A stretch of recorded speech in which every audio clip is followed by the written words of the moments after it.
सो hello guys, myself Vishang Gupta. कैसे हैं आप लोग? आशा करता हूं कि आप लोग बहुत अच्छे होंगे। मैं आपको बता देना चाहता हूं कि मैं भी बहुत अच्छा हूं। सो आज हम लोग एक टॉपिक डिस्कस करने के लिए आए हुए हैं जिसका नाम है इन्वेंट्रीज। ठीक है, इन्वेंट्रीज। सो ये इन्वेंट्रीज का कैसे हम वैल्यूएशन करते हैं अपने बुक्स में, वो हमें आज सीखना है। ठीक है, इन्वेंट्रीज को कैसे हम वैल्यू करते हैं, क्या क्या मेथड्स होते हैं इन्वेंट्री वैल्यूएशन के, क्या क्या टेक्निक्स होती हैं इन्वेंट्री वैल्यूएशन की, इन्वेंट्री क्या होती है, आज हम लोग थोड़ा सा जानने की इसको कोशिश करते हैं। ठीक है, तो सबसे पहले मैं आपको ये बता देता हूं कि इन्वेंट्रीज जो है, इन्वेंट्रीज के लिए हमारे आईसीआई है, आईसीआई ने क्या कर रखा है, एक एएस इशू कर रखा है। तो उस अकाउंटिंग स्टैंडर्ड का क्या नाम है, अकाउंटिंग स्टैंडर्ड नंबर 2 है, अकाउंटिंग स्टैंडर्ड नंबर 2 है।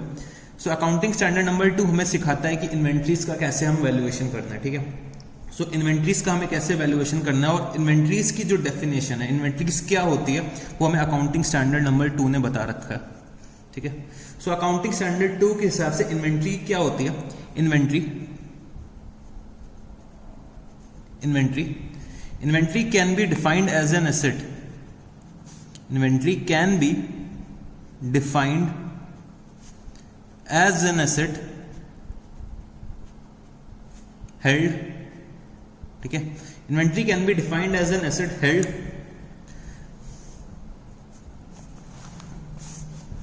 For sale in the ordinary course of business, for sale in the ordinary course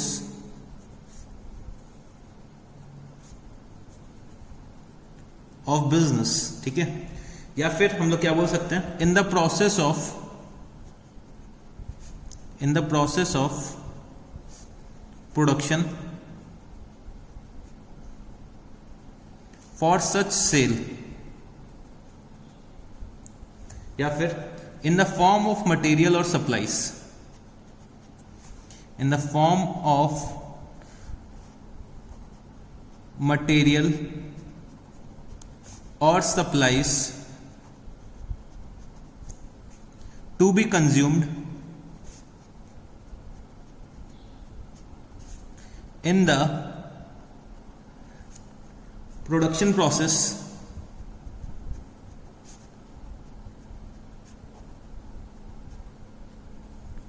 or in the rendering of services,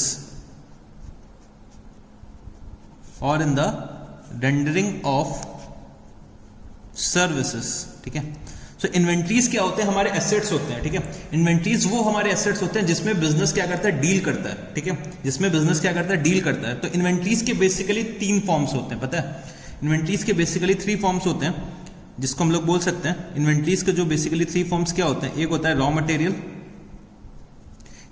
material, दूसरा होता है वर्क इन प्रोसेस, और तीसरा होता है फिनिश गुड्स। ठीक है, सो इन्वेंट्रीज क्या होते हैं, हमारे बिजनेस के एसेट्स होते हैं जिसमें बिजनेस क्या करता है, डील करता है। ठीक है, so inventories are the assets held for sale in the ordinary course of business. जैसे कि अगर मेरा बिजनेस मोबाइल का है, अगर मेरा मोबाइल का बिजनेस है, तो मेरे लिए इन्वेंट्री क्या हो जाएगी, एक तो हो जाएगा मोबाइल फोन्स। ठीक है, उससे रिलेटेड क्या हो सकता है, मोबाइल के चार्जर्स भी मैं रखता हूँ, तो वो भी मेरे लिए क्या है, इन्वेंट्रीज है। ठीक है, सिमिलरली मैं क्या रखता हूँ, कुछ मेमोरी कार्ड्स वगैरह रखता हूँ, मेमोरी कार्ड्स। ठीक है, मैं और क्या क्या रखता हूँ, मैं साथ ही साथ हेडफोन्स रखता हूँ। ठीक है, तो ये सब क्या है, मेरी इन्वेंट्री है। ठीक है, इन्वेंट्री है। सो मैं क्या करूंगा, ये इन्वेंट्री मैंने कहीं से परचेज कर रखी होगी, और वो मैं क्या करूंगा, अल्टीमेट कंज्यूमर को सेल कर दूंगा। So inventories can be defined as an assets held for sale in the ordinary course of business. ठीक है, सो इन्वेंट्रीज हमारी वो एसेट्स होती हैं जो हम ordinary course of business, normal business routine में मैं क्या करता हूं, जिसका सेल परचेज करता हूं। ठीक है, जिसका मैं सेल परचेज करता हूं इन the ordinary course of business, वो मेरी क्या होती है, इन्वेंट्री होती है। फॉर एग्जाम्पल, मेरा मोबाइल का बिजनेस है। ठीक है, मैंने क्या करा, मेरे पास एक बिल्डिंग थी बिजनेस में। ठीक है, बिल्डिंग थी, मैंने क्या करा, बिल्डिंग की सेल कर दी। ठीक है, बिल्डिंग की सेल कर दी। ठीक है, तो इसको बिल्डिंग को हम लोग इन्वेंट्री नहीं क्लासिफाई कर सकते, बिल्डिंग हमारे लिए क्या हो जाएगा, एक एसेट हो जाएगा। ठीक है, एक एसेट हो जाएगा। सो इन्वेंट्रीज का मतलब क्या, मतलब ऑर्डिनरी कोर्स ऑफ बिजनेस में जिसकी सेल करते हैं। बिल्डिंग्स हम लोग डेली खरीदते बेचते तो है नहीं, तो हमारे लिए बिल्डिंग क्या हो गया, एसेट हो गया, वो हमारी इन्वेंट्री नहीं है। ठीक है, सिमिलरली एक मैं बेसिक सा एग्जांपल ले सकता हूँ फर्नीचर का। ठीक है, फर्नीचर का, जैसे कि मेरा क्या काम है, फर्नीचर मैं परचेज करके लाता हूँ। मेरा अगर बिजनेस मोबाइल का है, अगर मैं फर्नीचर परचेज करके लाता हूँ तो फर्नीचर मेरे लिए क्या हो गई, एसेट्स हो गई। ठीक है, सिमिलरली अगर कोई बंदा, अगर कोई डीलर फर्नीचर का बिजनेस करता होगा तो फर्नीचर उसके लिए क्या हो जाएगा, इन्वेंट्री हो जाएगी। तो inventory person to person vary करती रहती है, जिसका जो बिजनेस होता है उसके अकॉर्डिंग उसकी वो इन्वेंट्री हो जाती है। ठीक है, similarly in the process of production for such sale. ठीक है, फॉर एग्जाम्पल जैसे कि मेरे को क्या करना है, एक मोबाइल फोन बनाना है। ठीक है, मोबाइल फोन बनाने के लिए मेरे को क्या क्या चीजें चाहिए होंगी, जैसे कि मेरे को एक बैटरी की जरूरत होगी। ठीक है, कुछ स्पेयर पार्ट्स चाहिए होंगे छोटे छोटे से, जो प्लास्टिक की बॉडी होती है। ठीक है, एक छोटा सा स्क्रीन चाहिए होगी। ठीक है, इन सब चीजों को मैं क्या करूंगा, असेंबल करूंगा। इन सब चीजों को मैं क्या करूंगा, असेंबल करूंगा, जिससे कि मेरा क्या हो, फिनिश प्रोडक्ट बन पाए। ठीक है, तो in the process of production for search sale. ठीक है, अगर मैं इन्वेंट्रीज मेरे लिए क्या क्या होगी, बैटरी हो गई, स्पेयर पार्ट्स हो गया, स्क्रीन्स हो गई। ठीक है, तो मैं क्या कर रहा हूं, उसका परचेज कर रहा हूं, उन सबको असेंबल करके एक मोबाइल फोन बना रहा हूं। तो इन्वेंट्रीज क्या हो गई, inventories can be defined as an asset held in the process of production for such sale. ठीक है, या फिर in the form of materials और supplies, in the form of materials और supplied to be consumed in the production process और in the rendering of services. ठीक है, तो ऐसा कोई मटेरियल, जैसे कि मैं कह सकता हूं कि नट्स वगैरह हो गए। ठीक है, नट्स वगैरह अगर मैं यूज करता हूं तो वो भी क्या है, हमारे इन्वेंट्रीज का पार्ट बनता है। तो हमारे जो मटेरियल और सप्लाईज, नट्स हो गए, अगर मैंने क्या करा, फेविकॉल वगैरह यूज कर रखा है, तो वो सब भी क्या होते हैं, मेरे इन्वेंट्री के पार्ट होते हैं, जो हमें क्या करना है, प्रोडक्शन प्रोसेस में हम लोग उनका कंजम्पशन कर रहे हैं। ठीक है, इन फॉर्म ऑफ मटेरियल और supplies to be consumed in the production process. तो रॉ मटेरियल से हम लोग क्या करते हैं, रॉ मटेरियल से ही हम लोग अल्टीमेटली फिनिश गुड्स बनाते हैं। ठीक है, रॉ मटेरियल से हम लोग क्या करते हैं, अल्टीमेटली फिनिश गुड्स बनाते हैं। ठीक है, वर्क इन प्रोसेस वो होता है जब हम लोग ईयर एंड में जब इन्वेंट्री का वैल्यूएशन करते हैं, तब हो सकता है कि कोई ऐसा रॉ मटेरियल हो जिसको हम लोग पूरी तरह से फिनिश गुड्स में कन्वर्ट ना कर पाए। लेट्स टेक, रॉ मटेरियल से फिनिश गुड्स में कन्वर्ट होने के लिए अप्रोक्सीमेटली 15 डेज लगते हैं। ठीक है, 15 डेज लगते हैं। ठीक है, और मैंने अगर कोई मटेरियल अगर 26 मार्च को इशू कर रहा है, ठीक है, तो वो फिनिश गुड्स कब बनेगा, फिनिश गुड बनेगा अप्रोक्सीमेटली जाके वो 10th अप्रैल को। ठीक है, 10th अप्रैल को। अब मैं क्या कर रहा हूँ, इन्वेंट्री का वैल्यूएशन कर रहा हूँ। मैं इन्वेंट्री का वैल्यूएशन कब कर रहा हूँ, 31 मार्च को। ठीक है, तो 31 मार्च को जो मेरी यहाँ पे इन्वेंट्री होगी, यहाँ पे होगी, वो ना ही रॉ मटेरियल है और ना ही फिनिश गुड्स है। ठीक है, ना ही वो रॉ मटेरियल है, ना ही वो फिनिश गुड है। ठीक है, बट वो रॉ मटेरियल को मैं प्रोडक्शन के लिए इशू कर चुका हूँ, मैं रॉ मटेरियल को प्रोडक्शन के लिए इशू कर चुका हूं, तो वो मेरी इन्वेंट्री क्या बन जाएगी, वर्क इन प्रोग्रेस। ठीक है, वर्क इन प्रोग्रेस। ठीक है, जो इन्वेंट्री का प्रोडक्शन अभी प्रोग्रेस में है, जो अभी तक फिनिश गुड्स में कन्वर्ट नहीं हो पाई है। ठीक है, सो इन्वेंट्रीज क्या होती है, ये हम लोगों ने थोड़ा सा समझा। अब हम लोग थोड़ा सा और आगे बढ़ते हैं, क्यों हम लोग करते हैं इन्वेंट्री का वैल्यूएशन। ठीक है, reasons for valuation of inventories क्या क्या होते हैं वो समझने की कोशिश करते हैं। तो रीजंस फॉर वैल्यूएशन, ठीक है, रीजंस फॉर वैल्यूएशन, क्यों हम लोग इन्वेंट्री का वैल्यूएशन करते हैं।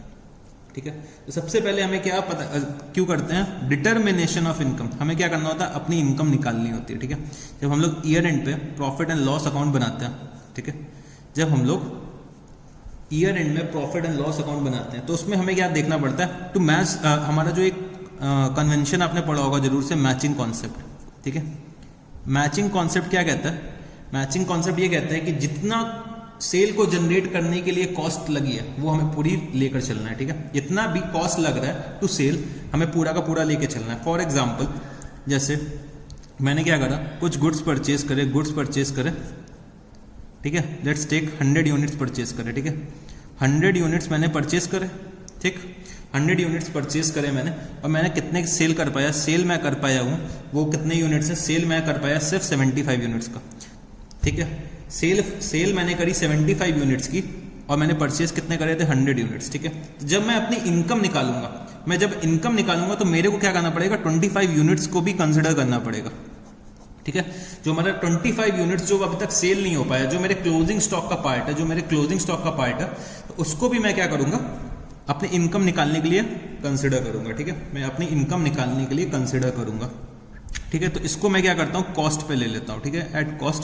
और जो हमारी सेल वैल्यू होगी, ठीक है, इसकी कॉस्ट, तो अल्टीमेटली क्या होगा, इसके बेसिस में मैं अपनी इनकम निकाल सकता हूँ, ठीक है। जो हम लोग एक कॉन्सेप्ट पढ़ते हैं, cost of goods sold, cost of goods sold, ठीक है। तो मेरे को कॉस्ट ऑफ गुड्स सोल्ड निकालनी पड़ती है, और जब मैं वो सेल से डिडक्ट कर देता हूँ, तो मेरा क्या पता चल जाता है, प्रॉफिट पता चल जाता है, ठीक है। तो ये क्या हो गया हमारा डिटर्मिनेशन ऑफ इनकम के लिए हमारा वैल्यूएशन ऑफ इन्वेंटरीज का यूज रहता है, ठीक है। फिर ascertainment of financial position, ascertainment of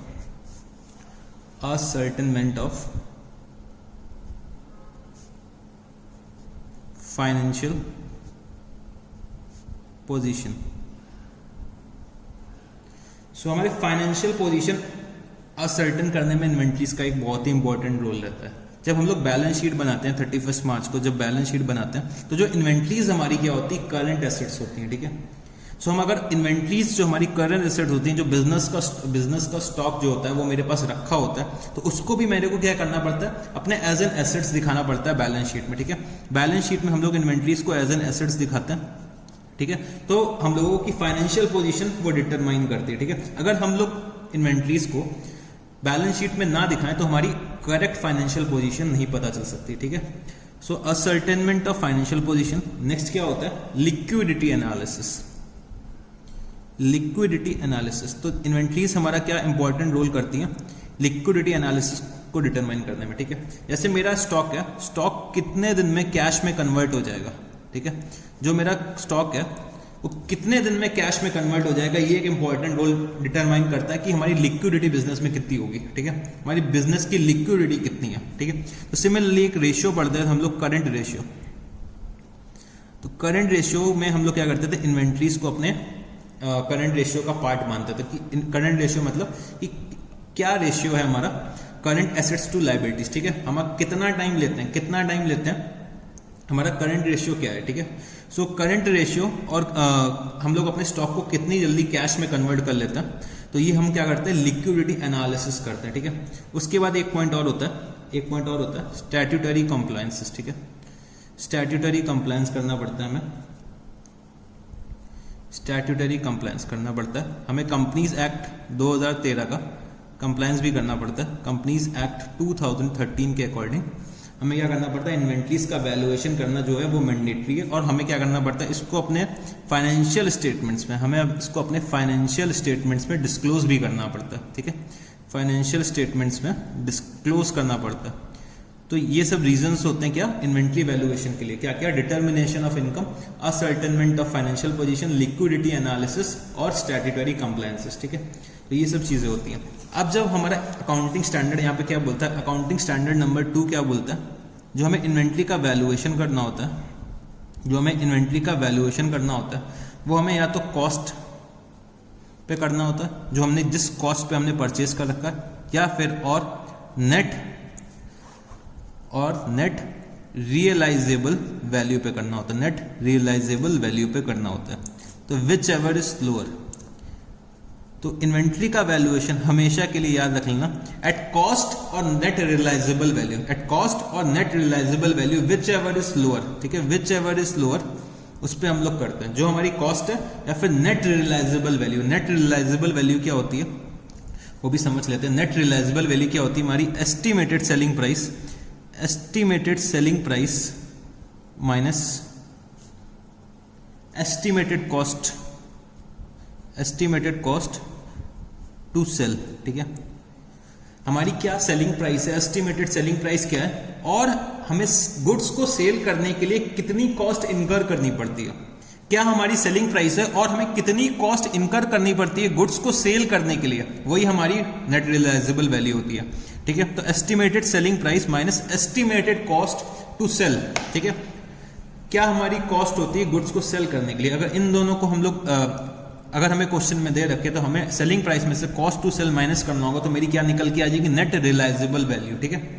और जो मेरी कॉस्ट होगी वो भी क्वेश्चन में दे रखी होगी, ठीक है, जो हमारे जिस प्राइस पे हम लोग परचेज करके लाए, तो जो दोनों का लोअर होगा वो क्या हो जाएगा, मेरा इन्वेंट्री का वैल्यूएशन हो जाएगा, इन्वेंट्री की कॉस्ट निकल के आ जाएगी, इतने पे हमें क्या करना होगा, अपने बैलेंस शीट में डिस्क्लोज करना होगा, ठीक है।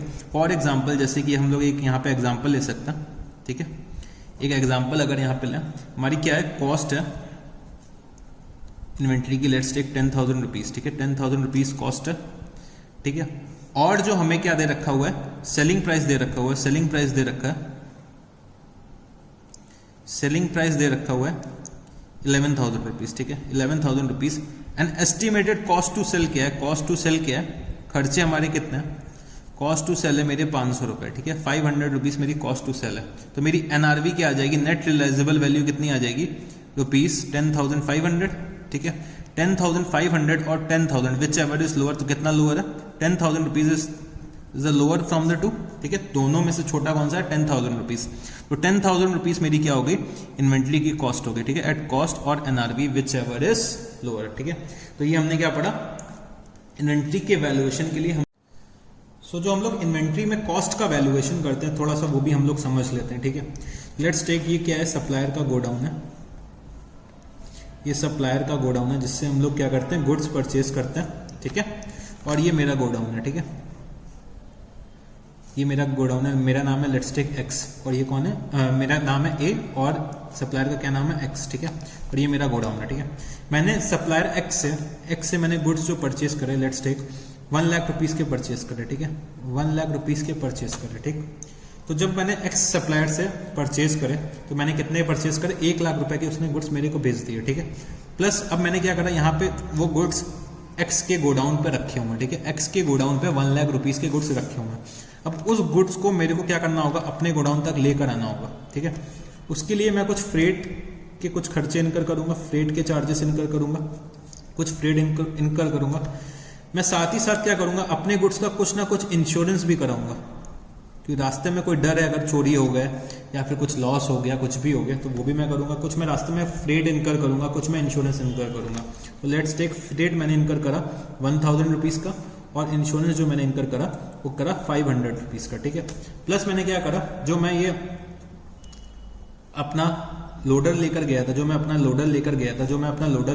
था, ठीक है, उसकी मैंने फ्रेट इनकर करा, प्लस इंश्योरेंस चार्जेस इनकर करे, प्लस इस लोडर पे लोडिंग के लिए कुछ लेबर चाहिए होंगे, ठीक है। प्लस जब यहाँ पे ये आ गया होगा तो यहाँ पे अनलोडिंग के लिए भी कुछ लेबर चाहिए होगा, गुड्स की लोडिंग के लिए भी कुछ लेबर चाहिए होंगे, कुछ गुड्स की अनलोडिंग के लिए भी लेबर चाहिए होंगे। तो कुछ मैंने लोडिंग एंड अनलोडिंग चार्जेस भी पे कर रखे होंगे, लोडिंग एंड अनलोडिंग चार्जेस, ठीक है। लोडिंग एंड अनलोडिंग चार्जेस कितने हो जाएंगे, loading and unloading charges, let's take मैंने 500 रुपीज पे किया, ठीक है। तो मेरी एक्चुअल कॉस्ट मेरी इन्वेंट्री की क्या बन के आएगी, 1 लाख रुपीज की जो परचेज कॉस्ट है, प्लस 1,000 रुपीज मेरा क्या फ्रेट है, 500 रुपीज मैंने इंश्योरेंस पे कर रखा है, प्लस 500 रुपीज मेरा क्या निकल के आया, लोडिंग एंड अनलोडिंग चार्जेस। तो टोटल कॉस्ट मेरी इन्वेंट्री की जो मैं परचेज करके लाया हूँ वो कितनी हो जाएगी, 1,02,000 रुपीज की मेरी कॉस्ट ऑफ परचेज निकल के आएगी, ठीक है। तो मैं इन शॉर्ट बोल देता हूँ कि जो भी खर्चे हम लोग इनकर करते हैं, गुड्स जो सप्लायर के आपके गोडाउन में अवेलेबल है, ठीक है, सप्लायर के घर से अपने घर तक लाने के लिए जो भी खर्चे हम लोग करते हैं, सप्लायर के गोडाउन से लाने के लिए गुड्स अपने गोडाउन तक जो भी खर्चे इनकर करते हैं वो हमारे इन्वेंट्री के कॉस्ट का पार्ट बन जाता है, ठीक है। गोडाउन में जब तक गुड्स आ ना जाए, जब तक गुड्स गोडाउन में ना आ जाए सप्लायर के गोडाउन से, तो जितने भी कॉस्ट या जितने भी चार्जेस हम लोग इनकर करेंगे वो हमारे इन्वेंट्री के कॉस्ट का पार्ट बन जाएगा, ठीक है। तो ये होता है इन्वेंट्री के कॉस्ट निकालने का एक तरीका, ठीक है।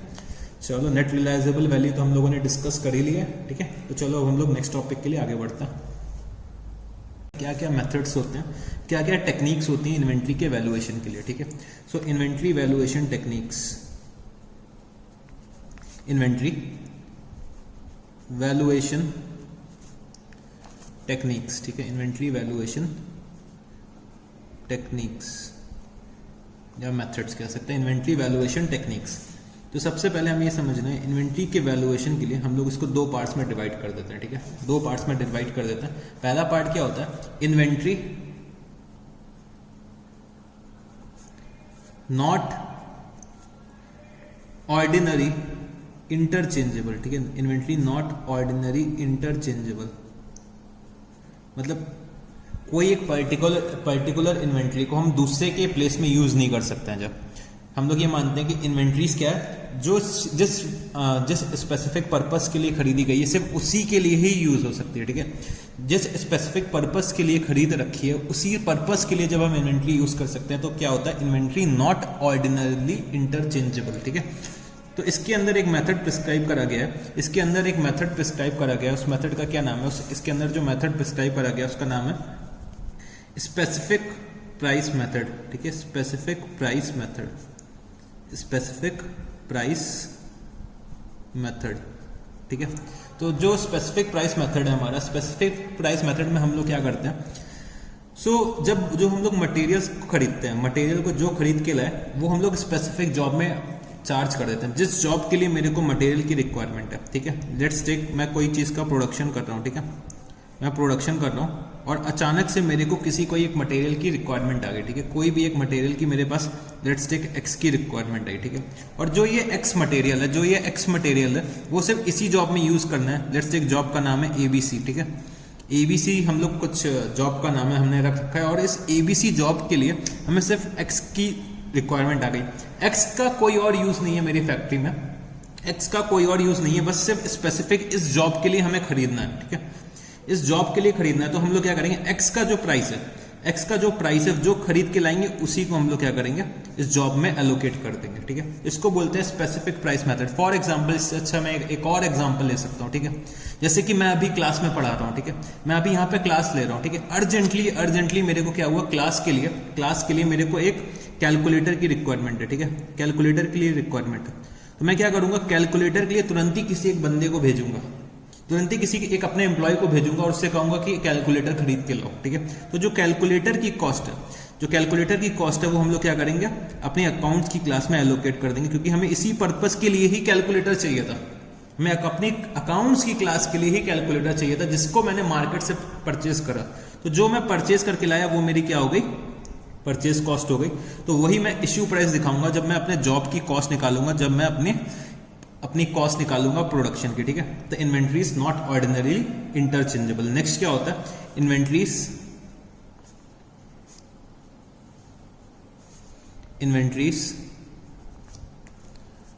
ऑर्डिनरली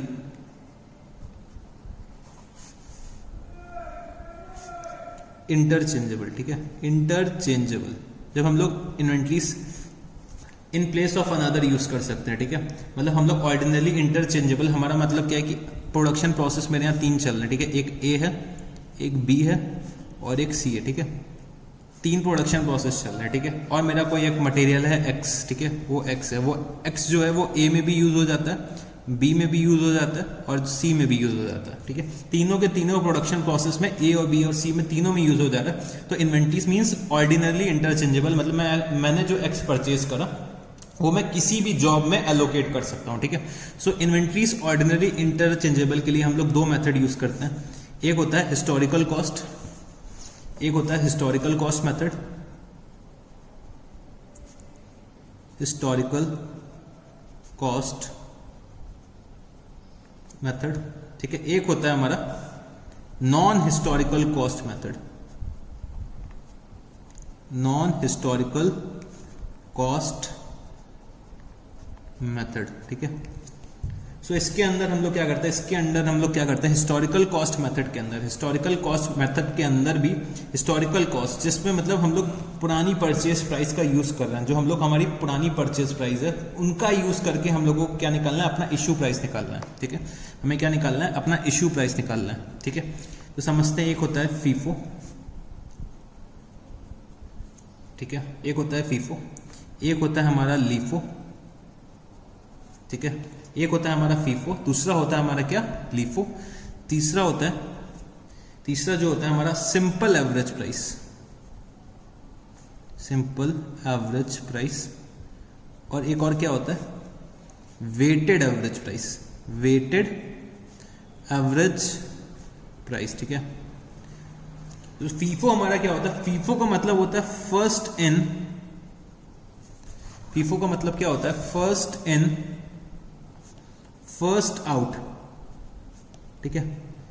इसका मतलब क्या हुआ, जो हमारे स्टोर में पहली आया है चीज, ठीक है, जो स्टोर में हमारे पहले आया है वो हमारे स्टोर से पहले जाएगा, ठीक है। जो भी मटेरियल जो हमारे स्टोर्स में पहले आया, ठीक है, ये मेरा स्टोर है, ठीक है, ये मेरा स्टोर है, ठीक है, जहां पे गुड्स रखे रहते हैं, ठीक।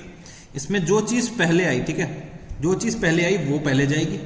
संसार का भी यही नियम है, रियल लाइफ का भी यही नियम है कि जो इस दुनिया में पहले आएगा नॉर्मली वो ही पहले जाएगा, सब्जेक्ट टू सम एक्सेप्शंस, ठीक है, सब्जेक्ट टू सम एक्सेप्शंस। तो इसमें भी क्या है, फीफो का मतलब क्या हुआ, जो हमारे स्टोर्स में पहले आएगा वो पहले जाएगा, ठीक है। लेट्स टेक कि पहले 10 यूनिट्स आए हमारे स्टोर पे, जिनकी कॉस्ट क्या थी 100 रुपए, ठीक है। फिर कितने 20 यूनिट्स आए जिनकी कॉस्ट क्या थी, लेट्स टेक 150 रुपए, ठीक। अब जब मेरे स्टोर से मैंने इशू करा प्रोडक्शन के लिए, ये मैं क्या करके लाया, स्टोर्स में परचेज करके लाया मटेरियल। अब मैं जब इशू कर रहा हूँ प्रोडक्शन के लिए, ठीक है, जब मैंने को प्रोडक्शन के लिए इशू करना था तो प्रोडक्शन डिपार्टमेंट की तरफ से मेरे पास सिर्फ 15 यूनिट्स की डिमांड थी, ठीक है, 15 यूनिट्स की डिमांड थी, ठीक। तो मैंने क्या करा, ये 30 यूनिट्स मेरे पास रखे हुए हैं और 15 की डिमांड है, तो मैंने क्या करा, 15 में से जो पहले आया वो पहले जाएगा, तो 10 यूनिट्स जो मेरे पहले आए थे तो मैंने 10 यूनिट्स पहले निकाल दिया, ठीक है। 10 यूनिट्स मैंने क्या करा, सेंड कर दिया। 10 यूनिट्स जो सेंड करे वो कितने, उनकी कॉस्ट क्या 100, ठीक है। और जो 5 यूनिट्स मैंने और सेंड करे उनकी कॉस्ट क्या है, 20 यूनिट्स की 150 है, ठीक है।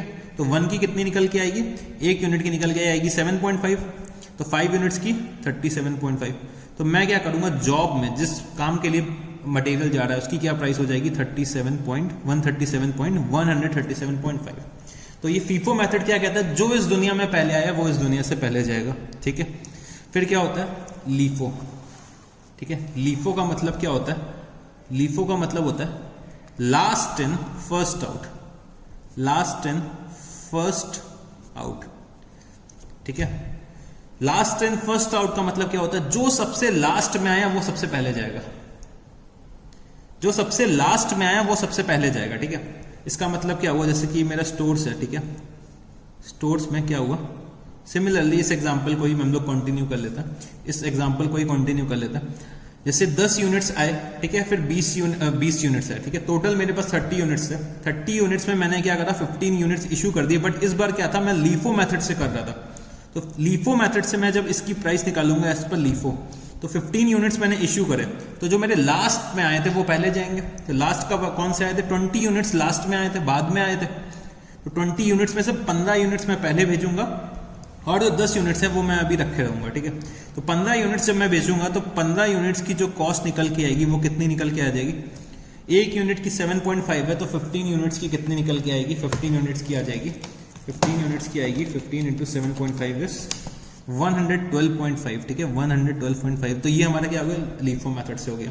लीफो मेथड जनरली क्या होता है, जो चीजें पुरानी होती हैं, जो चीज पुरानी होती है उसको हम लोग क्या करते हैं, प्रिजर्व करने की कोशिश करते हैं। लेट्स टेक लिकर, ठीक है, लिकर जो होता है, लिकर जितनी पुरानी होती है उतनी महंगी बिकती है, ठीक है। लिकर के केस में क्या होता है, जितनी पुरानी चीज होती है उतनी महंगी बिकती है, ठीक है। तो उस केस में हम लोग last in first out method use कर सकते हैं।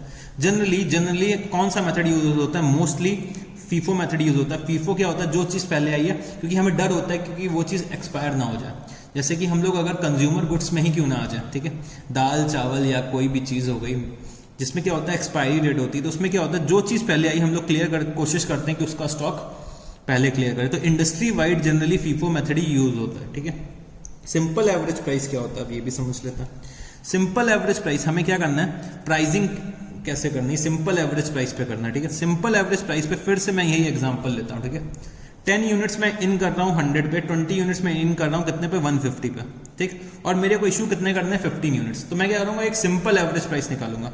सिंपल एवरेज प्राइस का मतलब मैं कितने पे मटेरियल खरीद के लाया, 100 रुपीज पे एक खरीद के लाया, ठीक है। 100 रुपीज पे मैं 10 यूनिट्स ले आया और मैंने क्या करा, 100 रुपए पे मैं 10 यूनिट्स ले आया और मैंने ये करा कि 20 यूनिट्स में लेकर आया 150 पे, ठीक है। 20 यूनिट्स में कितने पे लेकर आया, 150 पे, ठीक है। और इसको मैंने क्या करा, 2 से डिवाइड कर दिया, ठीक। 2 से मैंने क्या करा, डिवाइड कर दिया, कितना आ गया, 125 की आ गई मेरी एवरेज प्राइस आ गई, ठीक है।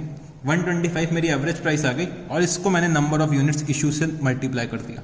तो 125 इंटू 15 इज इक्वल टू कितना, 125 इंटू 15 कितना आ गया, एक यूनिट की प्राइस कितनी थी, सॉरी एक यूनिट की प्राइस थी 10 एंड इसकी थी 7.5, तो 10 plus 7.5 divided by 2 is average price कितना आ गया मेरा 8.75, ठीक है 8.75 इंटू 125 इज इक्वल टू कितना आ जाएगा, सॉरी 8.75 इंटू 15, ठीक है 8.75 इंटू 15 कितना हो जाएगा, नंबर ऑफ यूनिट्स मैंने 15 इशू करी है और एवरेज प्राइस मेरा कितना आ रहा है 8.75, तो ये कितना हो जाएगा 131.25, ठीक है 131.25 मेरा क्या हो गया, वैल्यू ऑफ इश्यूज आ गई, ठीक है इश्यूज आ गई। फिर क्या आ गया, मेरा नेक्स्ट प्राइस क्या, नेक्स्ट मेरा क्या है वेटेड एवरेज मेथड, ठीक है वेटेड एवरेज मेथड क्या होता है ये भी हम लोग थोड़ा सा समझ लेते हैं।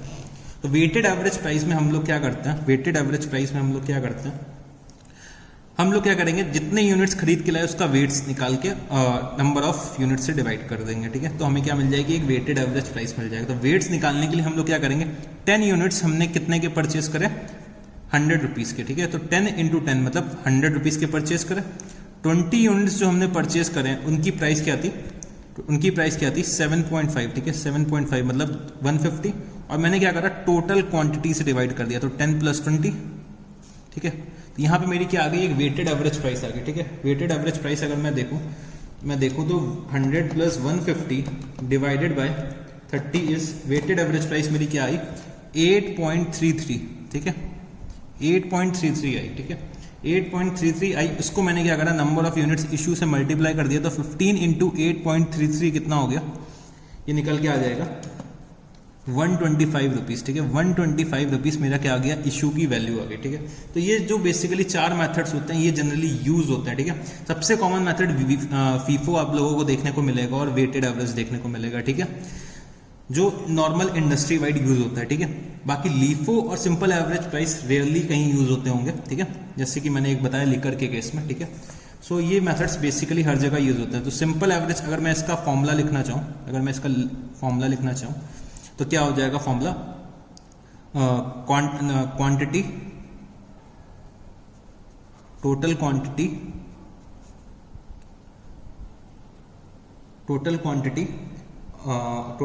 से हम लोग टोटल क्वांटिटी निकाल लेंगे। टोटल क्वांटिटी को हम लोग किससे मल्टीप्लाई कर देंगे, सो हम लोग क्या करेंगे इसमें, total cost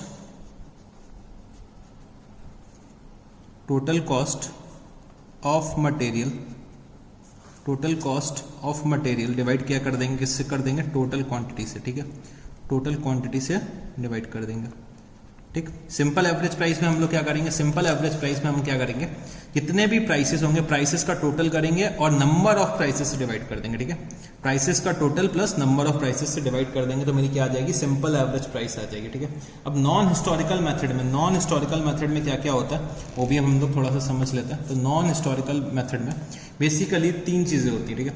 non historical method में क्या होता है, 3 तरीके से हम लोग वैल्यूएशन करते हैं, उसको हम लोग समझ लेते हैं। तो non historical cost method,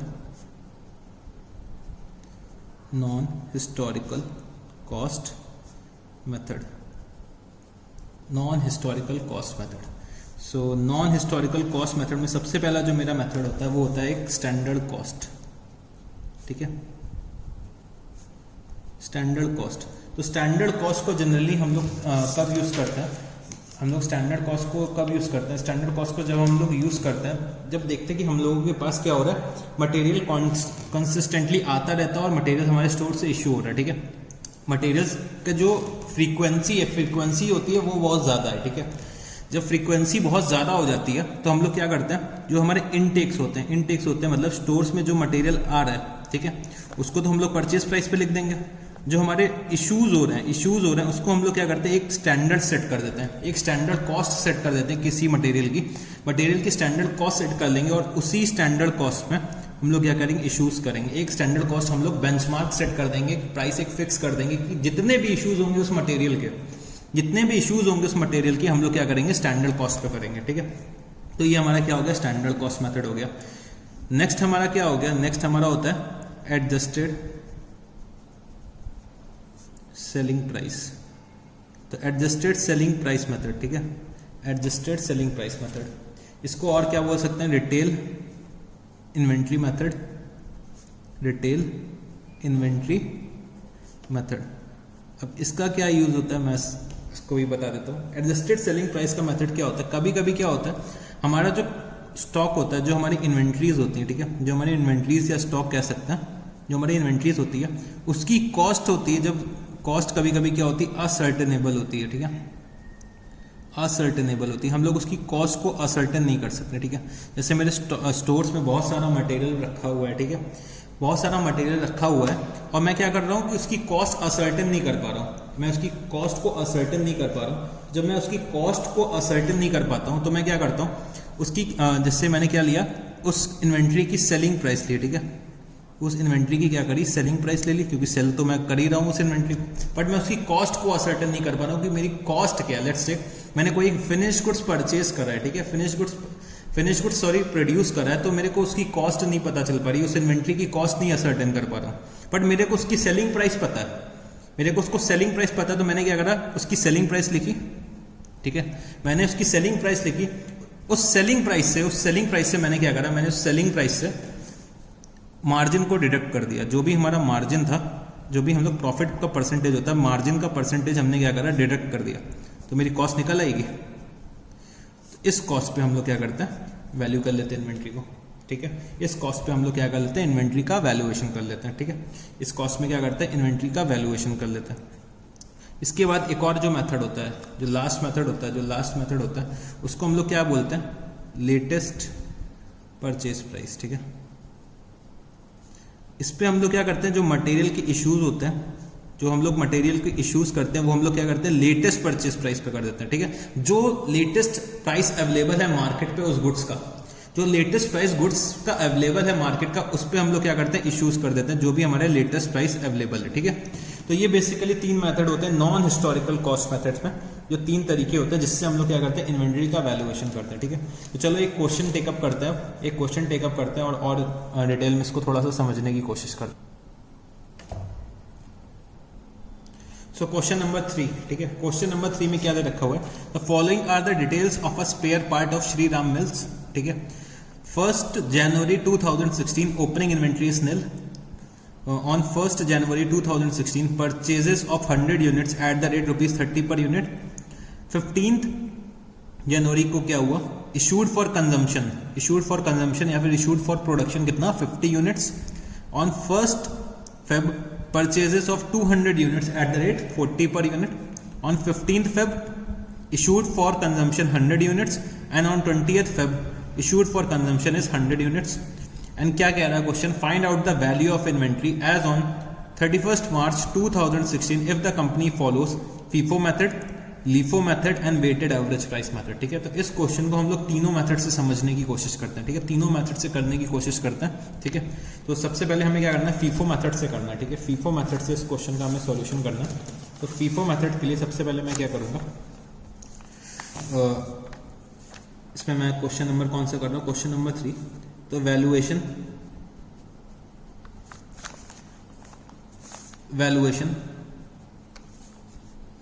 of stock as on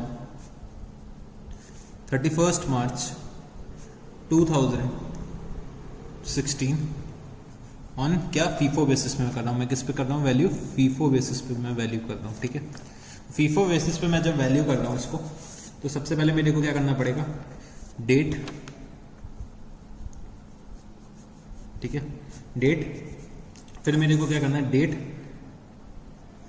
receipts, कितने रिसिप्ट्स हो रही हैं, कितने इश्यूज हो रहे हैं, ठीक है, कितने इश्यूज हो रहे हैं, डेट, रिसिप्ट्स, इश्यूज, और मेरा कितना बैलेंस बचता है, ठीक है, मेरा कितना बैलेंस बच रहा है, ठीक है।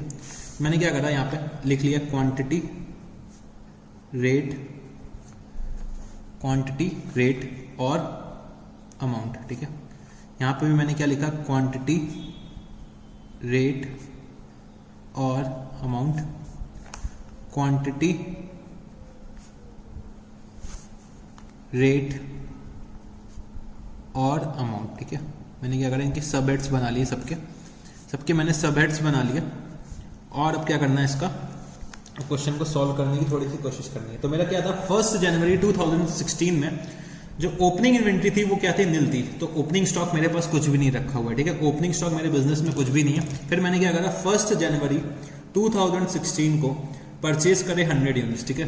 1 जनवरी 2016 को मैंने क्या करा, परचेज करे 100 यूनिट्स। तो मैंने क्या लिखा यहाँ पे, रिसिप्ट हुई मेरी 100 यूनिट्स की, ये 100 यूनिट्स की मैंने क्या करी, रिसिप्ट कर रखी है। रेट क्या था, 30, ठीक, रेट था 30, तो मैंने लिखे यहाँ पे 3000 रुपीज़, ठीक है। और मेरा जो बैलेंस बचा होगा डे एंड पे 100, 30 एंड 3000 रुपीज़, ये बैलेंस होगा मेरा, ठीक है। फिर मैंने क्या करा, 15 जनवरी को मैंने क्या करा, 50 यूनिट्स इशू कर दिया, 50 यूनिट्स इशू कर दिया। तो 15 जनवरी 2016 को 50 यूनिट्स मैंने क्या करा, इशू करे। 50 यूनिट्स जो मैंने इशू करे होंगे वो मैंने इसी से इशू करे होंगे। तो 50 यूनिट्स पे रेट क्या अप्लाई हो जाएगा, 30 का। मैंने कितने के इशूज कर दिए, 1500 रुपीज़ के इशू कर दिया, ठीक है।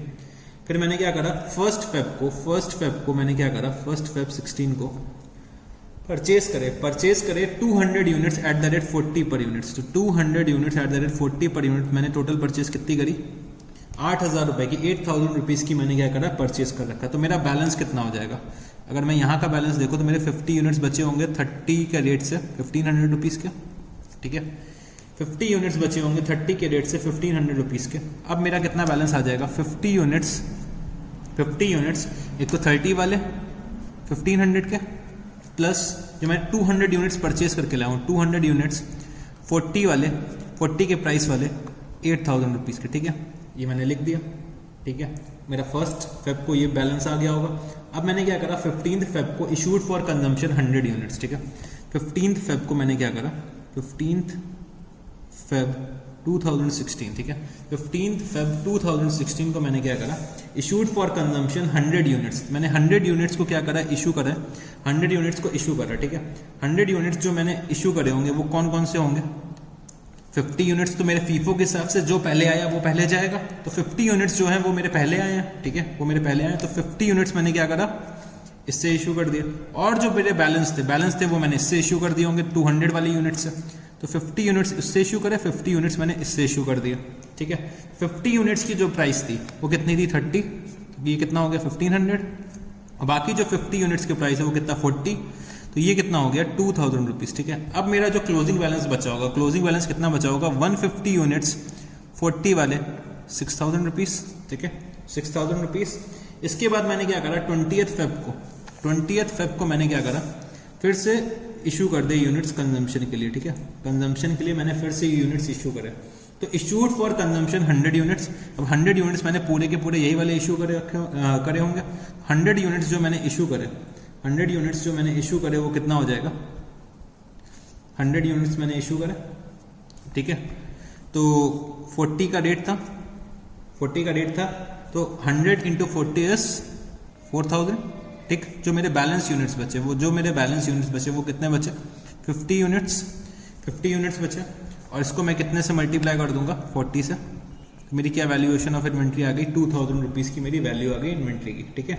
तो मेरी 2000 रुपीज़ की वैल्यू ऑफ इन्वेंट्री आई है एज पर फीफो बेसिस, ठीक है। तो ये मेरा क्या हो गया, आंसर हो गया। तो मैं लिख सकता हूँ वैल्यू ऑफ क्लोजिंग इन्वेंट्री कितनी है, 2000 रुपीज़ की, ठीक है। 2000 रुपीज़ की मेरी क्या है, वैल्यू ऑफ क्लोजिंग इन्वेंट्री, ठीक है। अब सिमिलर क्वेश्चन को हम लोग किससे सॉल्व करने की कोशिश करते हैं, लीफो मेथड से, ठीक है। लीफो मेथड से भी इसको सॉल्व कर लेता है। तो valuation of inventory LIFO method से, ठीक है। LIFO method, last in first out, ठीक है, लास्ट इन फर्स्ट आउट। तो मैंने फिर से क्या लिखा, डेट रिसिप्ट्स, क्वांटिटी, रेट और अमाउंट, ठीक है। क्वांटिटी, रेट और अमाउंट। फिर मैंने क्या लिखा, इश्यूज, क्वांटिटी, रेट और अमाउंट, ठीक है। और मेरा क्या बचा, बैलेंस, क्वांटिटी, रेट और क्या, अमाउंट, ठीक है।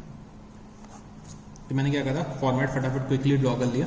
अब मेरे को क्या करना है, फर्स्ट फेब को कोई भी ओपनिंग स्टॉक नहीं था, उसके बाद मैंने क्या करा, फर्स्ट फेब को 100 यूनिट्स परचेज करें eight the rate 30 per unit, ठीक है। फर्स्ट फेब को मैंने परचेज करें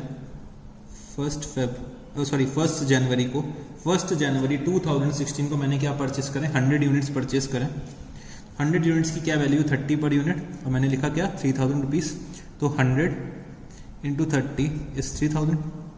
फिर मैंने क्या करा, 15th जैन को मैंने क्या करा, मैंने परचेज कर रखे हैं, इशू कर रखा है 50 यूनिट्स का, इशूड फॉर कंजम्पशन 50 यूनिट्स। तो 50 यूनिट्स मैंने इसी से इशू कर रखे होंगे क्योंकि और कोई स्टॉक मेरे को दे नहीं रखा है। तो 50 इंटू 30 कितना हो गया, 1500। 50 इंटू 30 इस कितना, 1500, ठीक है। फिर मैंने क्या करा, फर्स्ट फेब को मैंने क्या करा, परचेज करें 200 यूनिट्स का। 200 यूनिट्स का मैंने परचेज कर रखा है 40 के प्राइस से। तो कितना हो जाएगा ये, 8000 रुपीज़, ठीक है।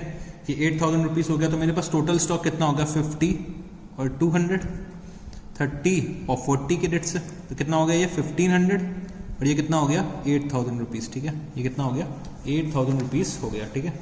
अब इसके बाद मैंने क्या करा, 15th फेब को मैंने फिर से यूनिट्स इशू करे। तो 15 फेब 2016 को मैंने क्या करा, 15 फेब 2016 को मैंने 100 यूनिट्स इशू करे।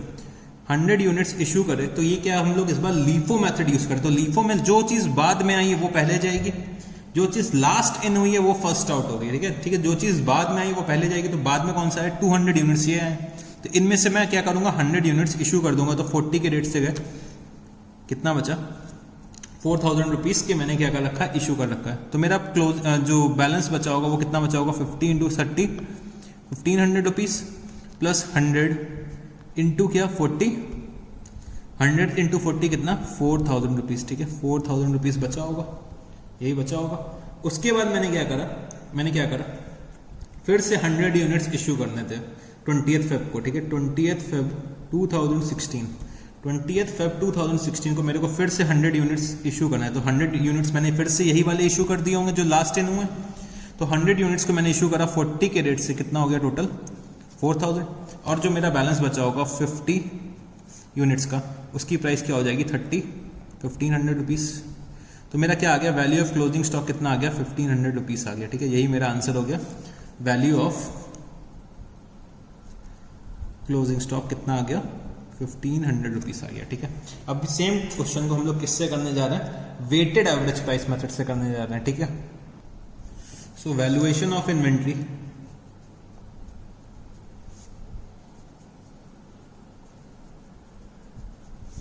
Bye weighted average price method, ठीक है। वेटेड एवरेज प्राइस मेथड से हमें क्या करना है, इन्वेंट्री का वैल्यूएशन करना है, ठीक है। तो सबसे पहले हमने क्या लिखा, डेट,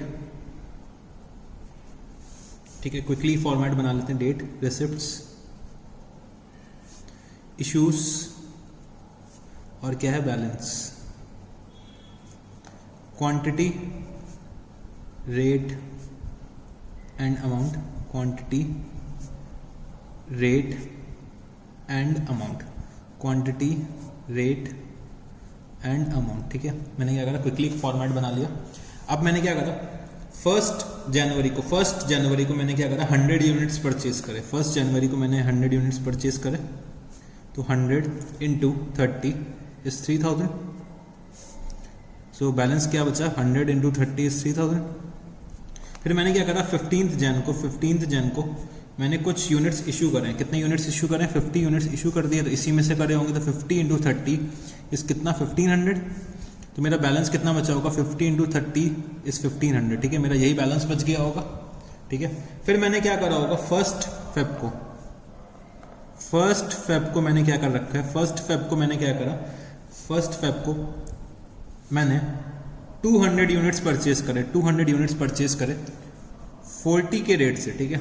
200 यूनिट्स परचेज करे मैंने, कितने के रेट से, 40 के रेट से परचेज करे। तो कितना मेरा हो जाएगा, 200 इंटू 40 इज 8000 रुपीज़, ठीक है। 8000 रुपीज़ की मैंने परचेज करी। अब जो समझना होगा मेरे को, टोटल बैलेंस मेरे पास इन्वेंट्री का कितना हो गया। मेरे को वैप मेथड में, वेटेड एवरेज प्राइस मेथड में देखना होता है टोटल बैलेंस इन्वेंट्री का मेरा कितना हो गया, 50 प्लस 200। तो 250 यूनिट्स मेरे टोटल हो गए, ठीक है, 250 यूनिट्स टोटल मेरे हो गए। सो 250 यूनिट्स मैंने निकाल लिया, और मेरा टोटल परचेज प्राइस क्या था, टोटल परचेज प्राइस मेरा कितना हो जाएगा वो भी मैं देख लेता हूँ।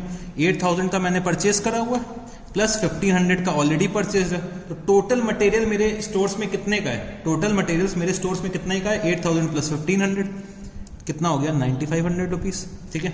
अब मेरे को क्या करना है, रेट निकालना है, तो 9500 डिवाइडेड बाई 250 कर दूंगा तो मेरे को रेट पता चल जाएगा। अगर मैं 9500 को 250 से डिवाइड कर दूं तो मेरा एवरेज रेट क्या आ जाएगा, 38, ठीक है। तो मेरा रेट क्या निकल के आया, 38। अब मैंने क्या करा, 15 फेब को मैंने क्या करा, 100 यूनिट्स इशू कर दिया। तो मेरे ने जो 100 यूनिट्स इशू करे होंगे वो 38 के रेट वाले होंगे, तो 3800 के इश्यूज हो गए। बच्चे कितना है, 150 यूनिट्स 38 वाले, तो 150 इंटू 38 इज इक्वल टू 5700। फिर मैंने क्या करा, 20th फेब को फिर से 100 यूनिट्स इशू कर दिए 38 वाले, तो कितना हो गया, 3800। बच्चे कितने, 50 यूनिट्स इंटू 38 कितना हो जाएगा, 38 into 50 is equal to 1900 rupees, ठीक है। तो मेरा वैल्यूएशन क्या निकल के आया, वैल्यू ऑफ क्लोजिंग स्टॉक निकल के कितनी आई, वैल्यू ऑफ क्लोजिंग स्टॉक कितनी आ गई, ₹1900, ठीक है। तो ये मैंने क्या करा, फीफो लीफो और वेटेड एवरेज प्राइस को डिस्कस करके मैंने समझ जाने की थोड़ी सी कोशिश करी, ठीक है। फीफो लीफो और वेटेड एवरेज प्राइस मेथड को मैंने समझाने की कोशिश करी। होप सो आप लोगों को ये चीज समझ में आ गई होगी, ठीक है। तो नेक्स्ट क्वेश्चन हम लोग चलते हैं, थोड़ा सा एडजस्टेड सेलिंग प्राइस का मेथड समझने की कोशिश करते हैं, कैसे हम लोगों को उसको सॉल्व करना है, ठीक है। तो हम लोग अब करने जा रहे हैं question number 4। So question number 4, Messer X, Y and Z are in retail business. The following information are obtained from the records for the year ended 31st March 2016, ठीक है। Goods received from suppliers subject to trade discount and taxes is 15,75,500। तो 15,75,500 के क्या करें, goods purchase करें, ठीक है। 15,75,500 rupees के परचेज करें, which is subject to trade discount and taxes. Trade discount दे रखा हुआ है 3% एंड सेल्स टैक्सेस 11%, ठीक है। उसके बाद क्या क्या दे रखा हुआ है, पैकेजिंग एंड ट्रांसपोर्टेशन चार्जेस दे रखे हैं 87,500 के। सेल्स दे रखी हुई है 22,45,500 रुपीज की, और sale price of closing inventories दे रखा हुआ है 2,35,000 रुपीज, ठीक है। और हमें क्या कह रहा है कि find out the historical cost of inventories using adjusted selling price method, ठीक है। एडजस्टेड सेलिंग प्राइस मेथड हमें यूज करना है, और हमें क्या दे रखा है, सेल प्राइस दे रखा है क्लोजिंग इन्वेंट्रीज का। चलो इस क्वेश्चन को सॉल्व करने की कोशिश करता। सो क्वेश्चन नंबर 4, सबसे पहले हम लोग क्या करते हैं इस क्वेश्चन में हम लोग सबसे पहले कॉस्ट ऑफ परचेज निकालने की कोशिश करते हैं कि कितने पे हमने इन्वेंट्रीज परचेज करी है, ठीक है। तो सबसे पहले हमें क्या करना है, कॉस्ट निकालनी है। तो determination of cost of purchases, कितने पे हमने मटेरियल खरीद के हम लोग लेकर आए, ठीक है। कितने की इन्वेंट्री हम लोग परचेज कर लाए, ठीक है। तो मैंने क्या लिखा यहाँ पे, गुड्स रिसीव्ड फ्रॉम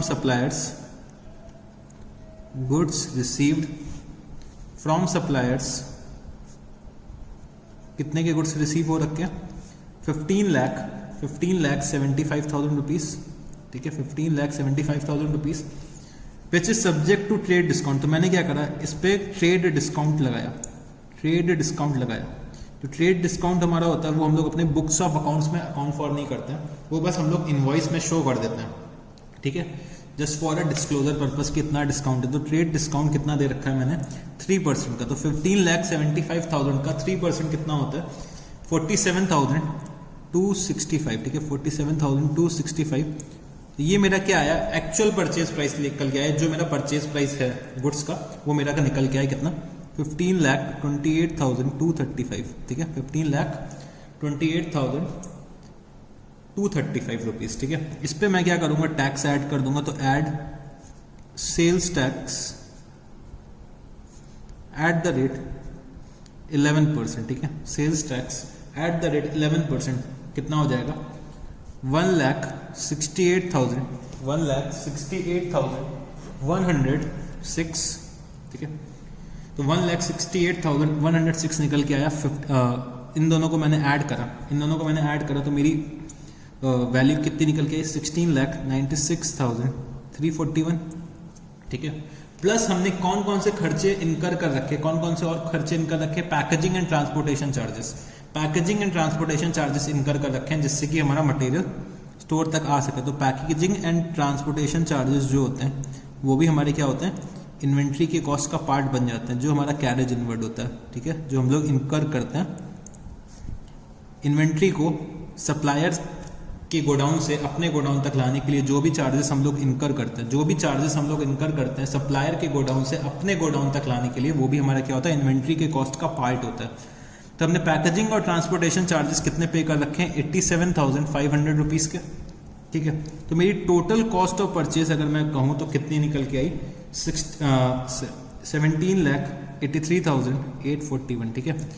17,83,841 रुपीज़ की मेरी क्या निकल के आई, मेरी परचेज कॉस्ट निकल के आई, मेरी परचेज कॉस्ट निकल के आई। अब मेरे को क्या चाहिए, मेरे को सेलिंग प्राइस पता हुआ है क्लोजिंग इन्वेंट्री का, ठीक है। मेरे को सेलिंग प्राइस पता है क्लोजिंग इन्वेंट्री का। अगर मैं ग्रॉस मार्जिन निकाल लूँ, अगर मैं ग्रॉस मार्जिन निकाल लूँ वो मैं सेलिंग प्राइस से माइनस कर दूंगा। जो मेरी सेल प्राइस है क्लोजिंग इन्वेंट्री की, अगर मैं उसमें से ग्रॉस मार्जिन माइनस कर दूं, ठीक है, अगर मैं उसमें से ग्रॉस मार्जिन माइनस कर दूं तो मेरा क्या पता चल जाएगा, क्लोजिंग इन्वेंट्री की वैल्यू निकल जाएगी, ठीक है। तो मैं क्या करता हूं, सबसे पहले मैं क्या करता हूं, ग्रॉस मार्जिन निकालते हैं, ठीक है। तो हम लोग यहां पे क्या करते हैं, कैलकुलेशन ऑफ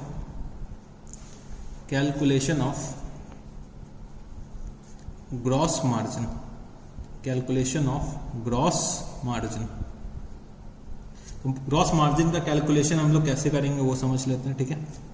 मैंने जो टोटल इन्वेंट्री परचेज करी थी, ठीक है, मैंने जो टोटल इन्वेंट्री परचेज करी थी उसकी सेलिंग प्राइस क्या है, उसकी अगर सेलिंग प्राइस मैं देखूं तो वो कितनी निकल के आएगी। एक तो सेल्स जो मैंने कर दी, ट्राई टू अंडरस्टैंड, ठीक है। मैंने क्या करा, 100 यूनिट्स परचेज करे, ठीक है, 100 यूनिट्स परचेज करे, 100 यूनिट्स जो परचेज करे मैंने, 100 यूनिट्स, उसमें क्या करा, लेट्स अज्यूम कि मैंने 90 यूनिट्स सेल कर दिया और 10 यूनिट्स अभी भी मेरे पास स्टॉक में रखे हैं, ठीक है। अब मेरे को ग्रॉस मार्जिन निकालना है। अगर ग्रॉस मार्जिन निकालना है तो 100 की कॉस्ट मान लेते हैं कि 1,000 रुपये आ रही है, ठीक है। 90 की जो सेलिंग प्राइस है, 90 की जो सेलिंग प्राइस है, मान लेते हैं selling price is 12 per unit. तो अगर सेलिंग प्राइस में देखूं तो कितना आना चाहिए, टोटल 1200 होना चाहिए, तभी तो मेरा ग्रॉस मार्जिन निकल के आएगा 200 रुपये का। अगर मैं 10 को कॉस्ट पे ले लूंगा, अगर मैं 10 को कॉस्ट पे ले लूंगा तो कैसे मैं ग्रॉस मार्जिन निकालूंगा। तो हमें क्या करना होगा, एक बेसिस लेना पड़ेगा, एक इक्वल बेसिस लेना पड़ेगा ग्रॉस मार्जिन को निकालने के लिए। 90 यूनिट्स तो मैंने एक्चुअली सेल करे, अगर 10 यूनिट्स में सेल करता तो मेरे को कितना रेवेन्यू मिलता, उसी की बेसिस में तो हमें gross margin, actual gross margin पता चलेगा। तो हमने कितनी सेल्स कर रखी, sales during the year, sales during the year कितनी सेल्स कर रखी है, सेल्स मैंने कर रखी है क्वेश्चन में 22,45,500 रुपीज़ की, ठीक है, plus selling price of closing inventory. अगर ये मैं इसमें ऐड कर दूं तो मेरा क्या पता चल जाएगा, एक्चुअल सेल्स अगर मैं सारे के सारे यूनिट्स में सेल कर देता, अगर मैं सारे के सारे यूनिट्स सेल कर देता तो मेरी कितनी सेल्स बन के आती, ठीक है। तो मेरी सेल्स आती कितनी, 24,80,500, 24,80,500 की मेरी टोटल सेल्स होती, मेरी टोटल सेल्स होती अगर मैं सारे के सारे यूनिट्स सेल कर देता। बट मैं एक्चुअली कितने सेल कर पाया हूँ, 90 यूनिट्स, ठीक है। ये टोटल यूनिट्स की जो सेल्स दे रखी है और मेरे को कॉस्ट भी पता है, मेरे को कॉस्ट पता है और मेरे को टोटल यूनिट्स की सेल पता है। अगर मैं दोनों को माइनस कर दूं मेरा ग्रॉस मार्जिन नहीं पता चल जाएगा। तो gross margin is equal to sales से परचेस माइनस कर दूं मैं, मेरा ग्रॉस मार्जिन निकल के आएगा 6,96,659, ठीक है। ये मेरा क्या आ गया, ग्रॉस मार्जिन आ गया, ठीक है। अब ग्रॉस मार्जिन को as a percentage of sales भी मैं निकाल लेता हूँ। ग्रॉस मार्जिन को as a percentage of sales मैं निकालूं, अगर ग्रॉस मार्जिन को as a percentage of sales निकालूं तो क्या हो जाएगा, gross margin as a percentage of sale कितना आ जाएगा, gross margin as a percentage of sale हो जाएगा 696659 डिवाइडेड बाय 24,80,500 इंटू 100, ये निकल के आएगा 28.09%, ठीक है। ये मैंने क्या करा, ग्रॉस मार्जिन निकाल लिया। अब ग्रॉस मार्जिन को अगर मैं सेलिंग प्राइस से माइनस कर दूं तो मेरी वैल्यू ऑफ इन्वेंट्री आ जाएगी। तो सेलिंग प्राइस से अगर मैं माइनस करूंगा तो value of closing inventory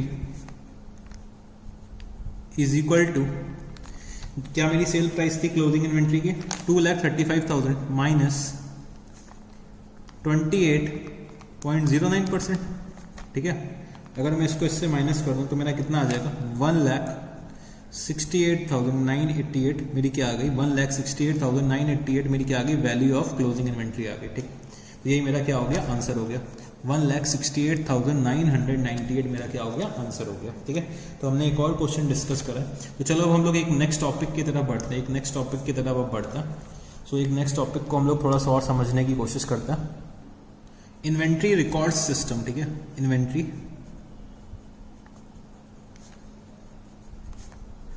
record systems. ठीक है, इन्वेंट्री को हम कैसे रिकॉर्ड करते हैं, कैसे अकाउंट फॉर करते हैं, वो हम लोग समझने की कोशिश करते हैं। ठीक है, तो बेसिकली इन्वेंट्री रिकॉर्डिंग के लिए दो तरीके होते हैं। ठीक है, दो सिस्टम्स होते हैं। कौन कौन से होते हैं? एक होता है पीरियोडिक इन्वेंट्री सिस्टम, एक होता है पीरियोडिक इन्वेंट्री सिस्टम। ठीक है, पीरियोडिक इन्वेंट्री सिस्टम। एक होता है परपेचुअल इन्वेंट्री सिस्टम। ठीक है, परपेचुअल इन्वेंट्री सिस्टम। ठीक है, तो पीरियोडिक इन्वेंट्री सिस्टम में क्या होता है? पीरियोडिक इन्वेंट्री सिस्टम में हम लोग क्या करते हैं? फिजिकल वेरिफिकेशन करते हैं इन्वेंट्री का, फिजिकल वेरिफिकेशन करते हैं हम लोग इन्वेंट्री का एट ईयर एंड। ठीक है, और close two year and. Physical verification करते हैं हम लोग इन्वेंट्रीज का एट ईयर एंड। ठीक है, और क्लोज टू ईयर एंड। ठीक, फिजिकल वेरिफिकेशन का मतलब हम लोग जाते हैं स्टोर्स में। ठीक है, स्टोर्स में जाएंगे हम लोग और स्टोर्स में जाके इन्वेंट्री को फिजिकली काउंट करेंगे, गिनेंगे कि किस कौन कौन सा आइटम कितने क्वांटिटी में मेरे पास रखा हुआ है। ठीक है, हम लोग उसको फिजिकली गिनेंगे, एक एक आइटम को गिनेंगे और उसको मल्टीप्लाई कर देंगे प्राइस से, तो हमारा क्या आ जाएगा? वैल्यू ऑफ इन्वेंट्री आ जाएगी। ठीक है, तो फिजिकल इसमें पीरियोडिक इन्वेंट्री सिस्टम में हम लोग क्या करते हैं, जब हम लोगों का अकाउंटिंग ईयर का क्लोजिंग आ जाती है, जब हम लोग अकाउंटिंग ईयर की क्लोजिंग आती है, जब हम लोगों का ईयर एंड खत्म होने को आ जाता है, तो हम लोग क्या करते हैं? स्टॉक टेकिंग करते हैं। फिजिकल वेरिफिकेशन कह सकते हो या फिर उसको स्टॉक टेकिंग भी हम लोग बोल सकते हैं। हम लोग क्या करते हैं? स्टॉक टेकिंग करते हैं, पूरा स्टॉक को गिनते हैं, एक एक यूनिट्स गिनते हैं और उसको हम लोग क्या करेंगे? प्राइस से मल्टीप्लाई कर देंगे, तो उससे हमें क्या पता चल जाता है? क्लोजिंग इन्वेंट्री की वैल्यू पता चल जाएगी। ठीक है, क्लोजिंग इन्वेंट्री की वैल्यू हमें पता चल जाती है।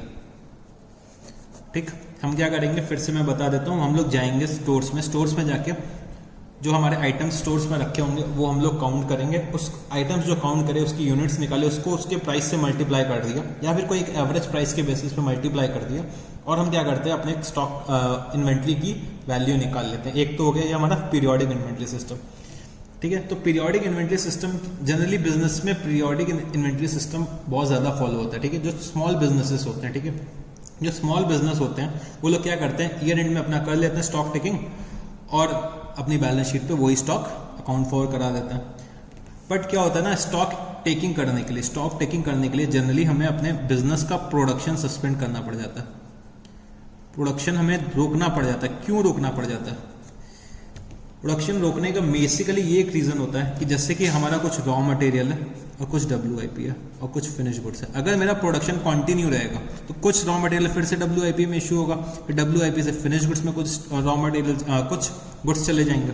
तो अब जो गुड्स सोचो मैं रॉ मटेरियल के गिन के आ गया हूँ वो मैं फिर से WIP में गिन लूंगा, या फिर WIP में जो चीज़ मैं गिन चुका हूँ वही चीज़ फिनिश गुड्स में पहुंच गई, तो मैं क्या हो जाएगा? डबल काउंटिंग हो जाएगी। तो डबल काउंटिंग जनरली अवॉइड करने के लिए हमें क्या करना पड़ता है? प्रोडक्शन को रोकना पड़ता है 1 से 2 दिन के लिए, और उस 1 से 2 दिन के अंदर हमें क्या करना था? पूरी की पूरी स्टॉक टेकिंग करनी पड़ती है, पूरी की पूरी काउंटिंग फिनिश करनी होती है। ठीक है, तो ये होता है हमारा पीरियोडिक इन्वेंट्री सिस्टम। एक होता है हमारा परपेचुअल इन्वेंट्री सिस्टम। ठीक है, परपेचुअल इन्वेंट्री सिस्टम क्या होता है?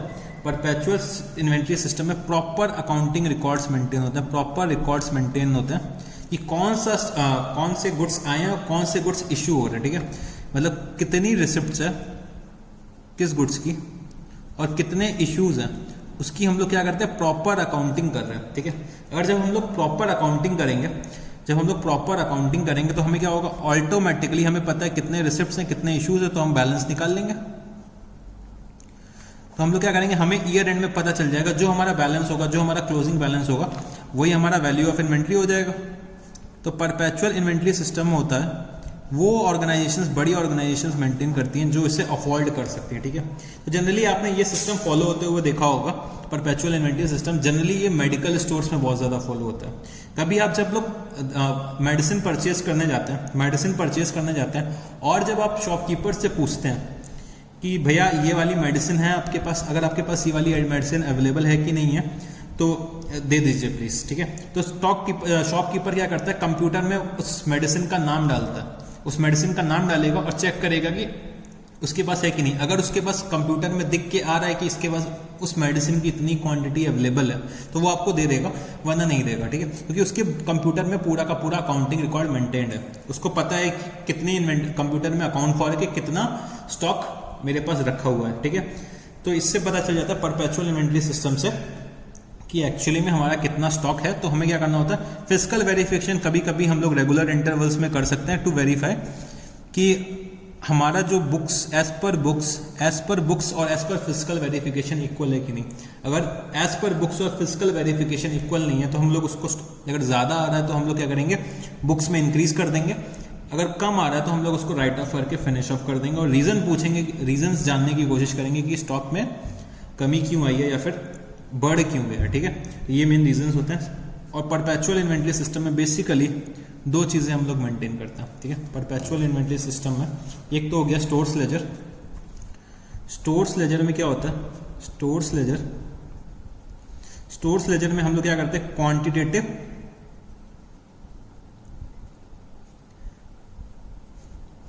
एज वेल एज प्राइस या वैल्यूएशन कह सकते हैं, दोनों के रिकॉर्ड्स मेंटेन करते हैं। कितनी क्वांटिटी में कौन सा गुड्स अवेलेबल है और उसका प्राइस क्या है, वो हमें कहाँ पे मिल जाता है, स्टोर्स लेजर में। जो स्टोर कीपर होता है हमारा, वो क्या करता है, इसकी पूरी की पूरी प्रॉपरली अकाउंटिंग करता है, quantity wise as well as price wise, ठीक है। जैसे हम लोग अभी लीफो, फीफो और वेटेड एवरेज में देख कर आए, ठीक है।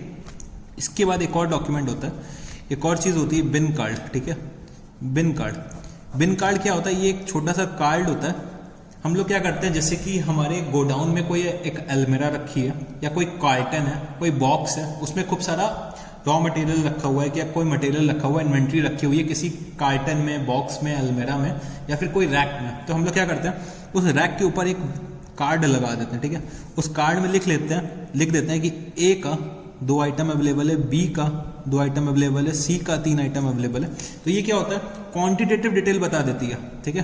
क्वांटिटेटिव डिटेल बताता है बिन कार्ड, ठीक है। सिर्फ क्वांटिटेटिव डिटेल बताता है। जब अगर मेरे को कोई चीज़ की रिक्वायरमेंट है, ठीक है, जब मेरे को कोई चीज़ की रिक्वायरमेंट है तो मैं क्या करूँगा, उस रैक के पास गया, जैसे मेरे को बी चाहिए, बी मटेरियल चाहिए, तो मैंने जब रैक में देखा बिन कार्ड में तो उसमें लिख रखा था बी के 2 आइटम अवेलेबल है, ठीक है। मैंने क्या करा, बी का 1 आइटम ले लिया और मैंने बी का जो आइटम एक रिड्यूस करके कितना लिख दिया, बैलेंस में 1, ठीक है। इससे क्या होता है, इन्वेंट्री की मॉनिटरिंग रहती है और टाइम टू टाइम हम लोग क्या कर सकते हैं, बिन कार्ड को अपने स्टोर्स लेजर से कंपेयर कर सकते हैं। जो बिन कार्ड की क्वांटिटी होगी वो हमारे स्टोर्स लेजर से मैच होनी चाहिए, ठीक है। और हम लोग रेगुलर इंटरवल्स में क्या करते रहेंगे, स्टॉक टेकिंग करते रहेंगे, ठीक है।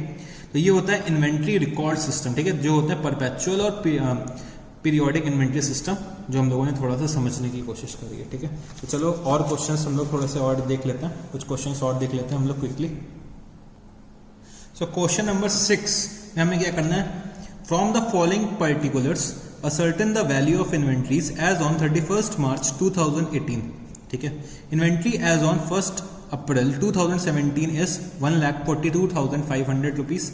परचेजेस कितनी कर रखी हुई हैं, 7,62,500 रुपीज की। मैन्युफैक्चरिंग एक्सपेंसेस कितने कर रखे हैं, 1,50,000। Selling expenses 60,500। Administrative expenses 30,000। Financial charges 21,500 और सेल्स कितना है, 12,45,000, ठीक है। तो ये सब डिटेल्स दे रखी हुई हैं और मेरे को क्या बता रखा है, at the time of value inventory as on 31 March 2017। जब मैं 31 मार्च 2017 का वैल्यूएशन कर रहा था, लास्ट ईयर का जब मैं वैल्यूएशन कर रहा था, a sum of rupees 17,500 was return of on a particular item. कोई एक आइटम होगा, कोई इन्वेंट्री का कोई एक चीज आइटम होगा, उसमें मैंने क्या करा, 17,500 राइट ऑफ कर दिया था, जिसकी which was originally purchase for rupees 50,000 rupees. जो चीज मैंने 50,000 रुपए की खरीदी थी उसमें 17,500 मैंने राइट ऑफ कर दिया था लास्ट ईयर जब मैं वैल्यूएशन कर रहा था, ठीक है। And was sold during the year for ₹45,000, ठीक है।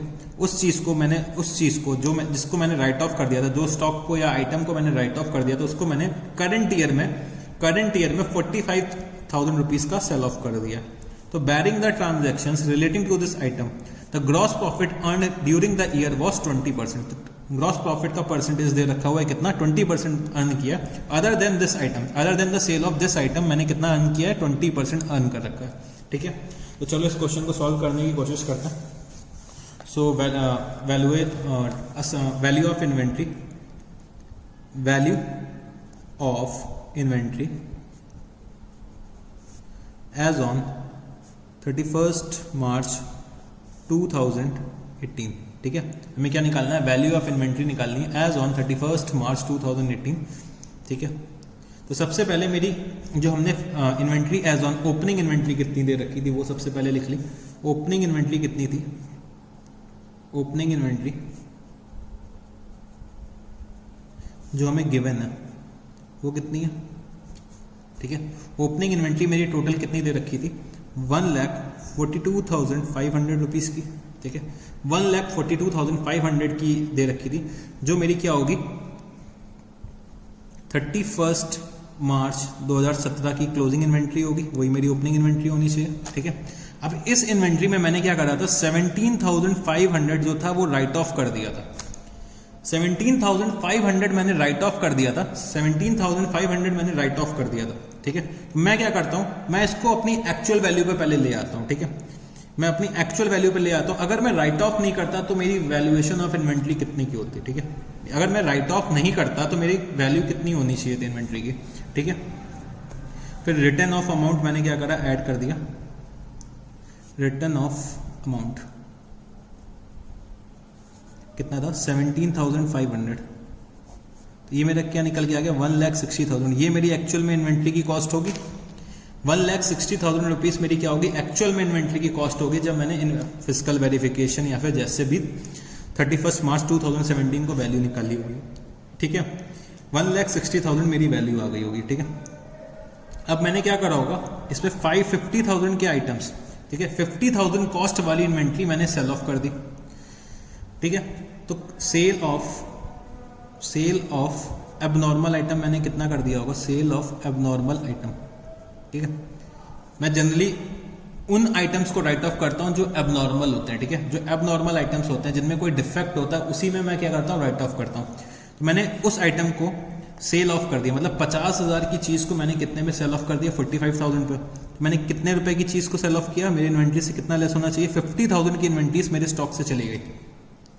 बची कितनी होगी, अब 1,10,000 रुपए की इन्वेंट्री बची होगी, ठीक।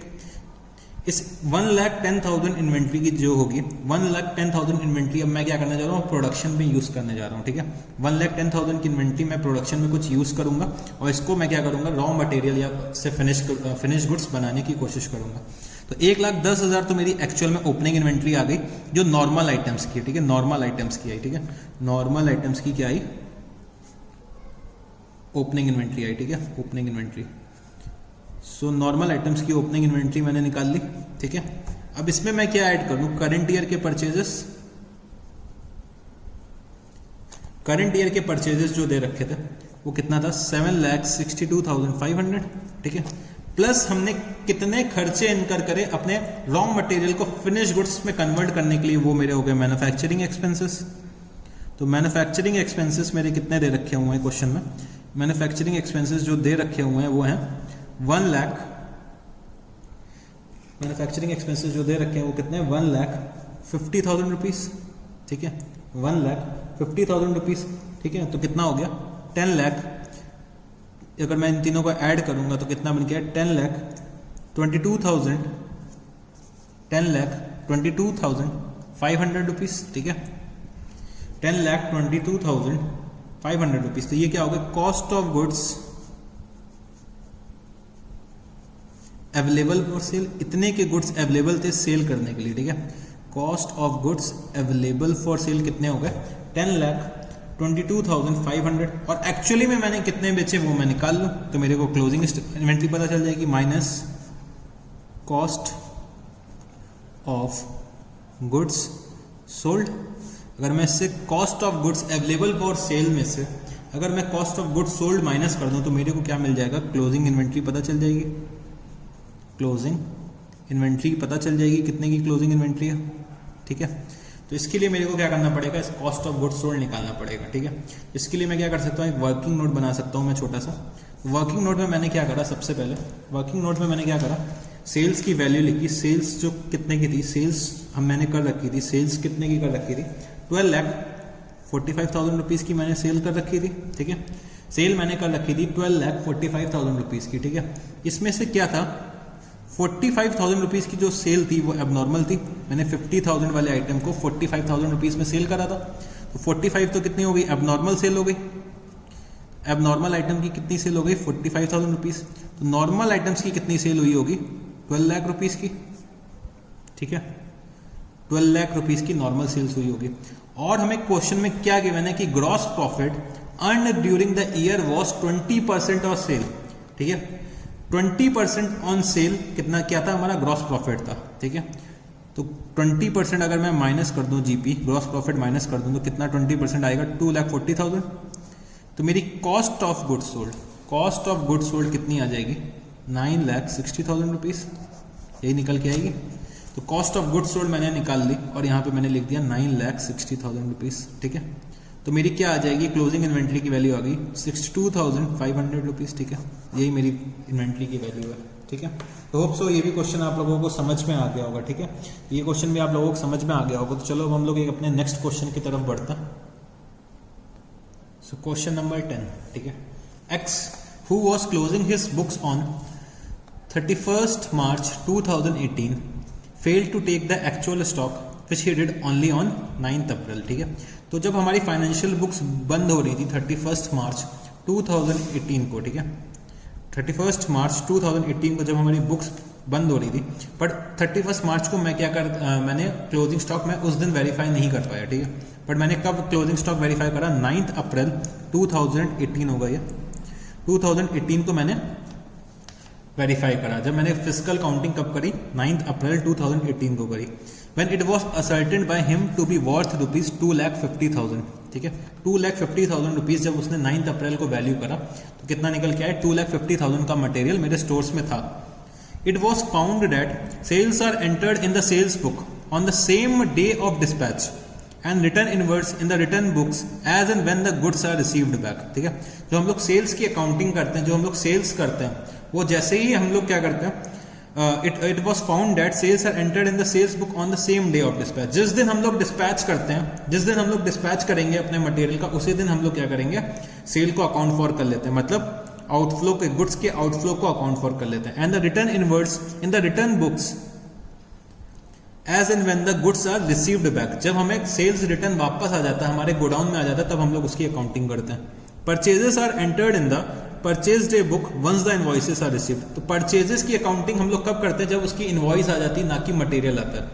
जैसे ही इनवॉइस मेरे पास आ गई, मैं उसकी अकाउंटिंग कर लूंगा। हो सकता है इनवॉइस मेरे पास मेल से पहले आ जाती हो, सप्लायर मेरे को इनवॉइस क्या करता हो, मेल से दे देता होगा, और जो गुड्स आ रहे हो उसको आने में थोड़ा टाइम लगता है। तो मैंने क्या करा, purchases are entered in the purchase day book once the invoices are received, ठीक है।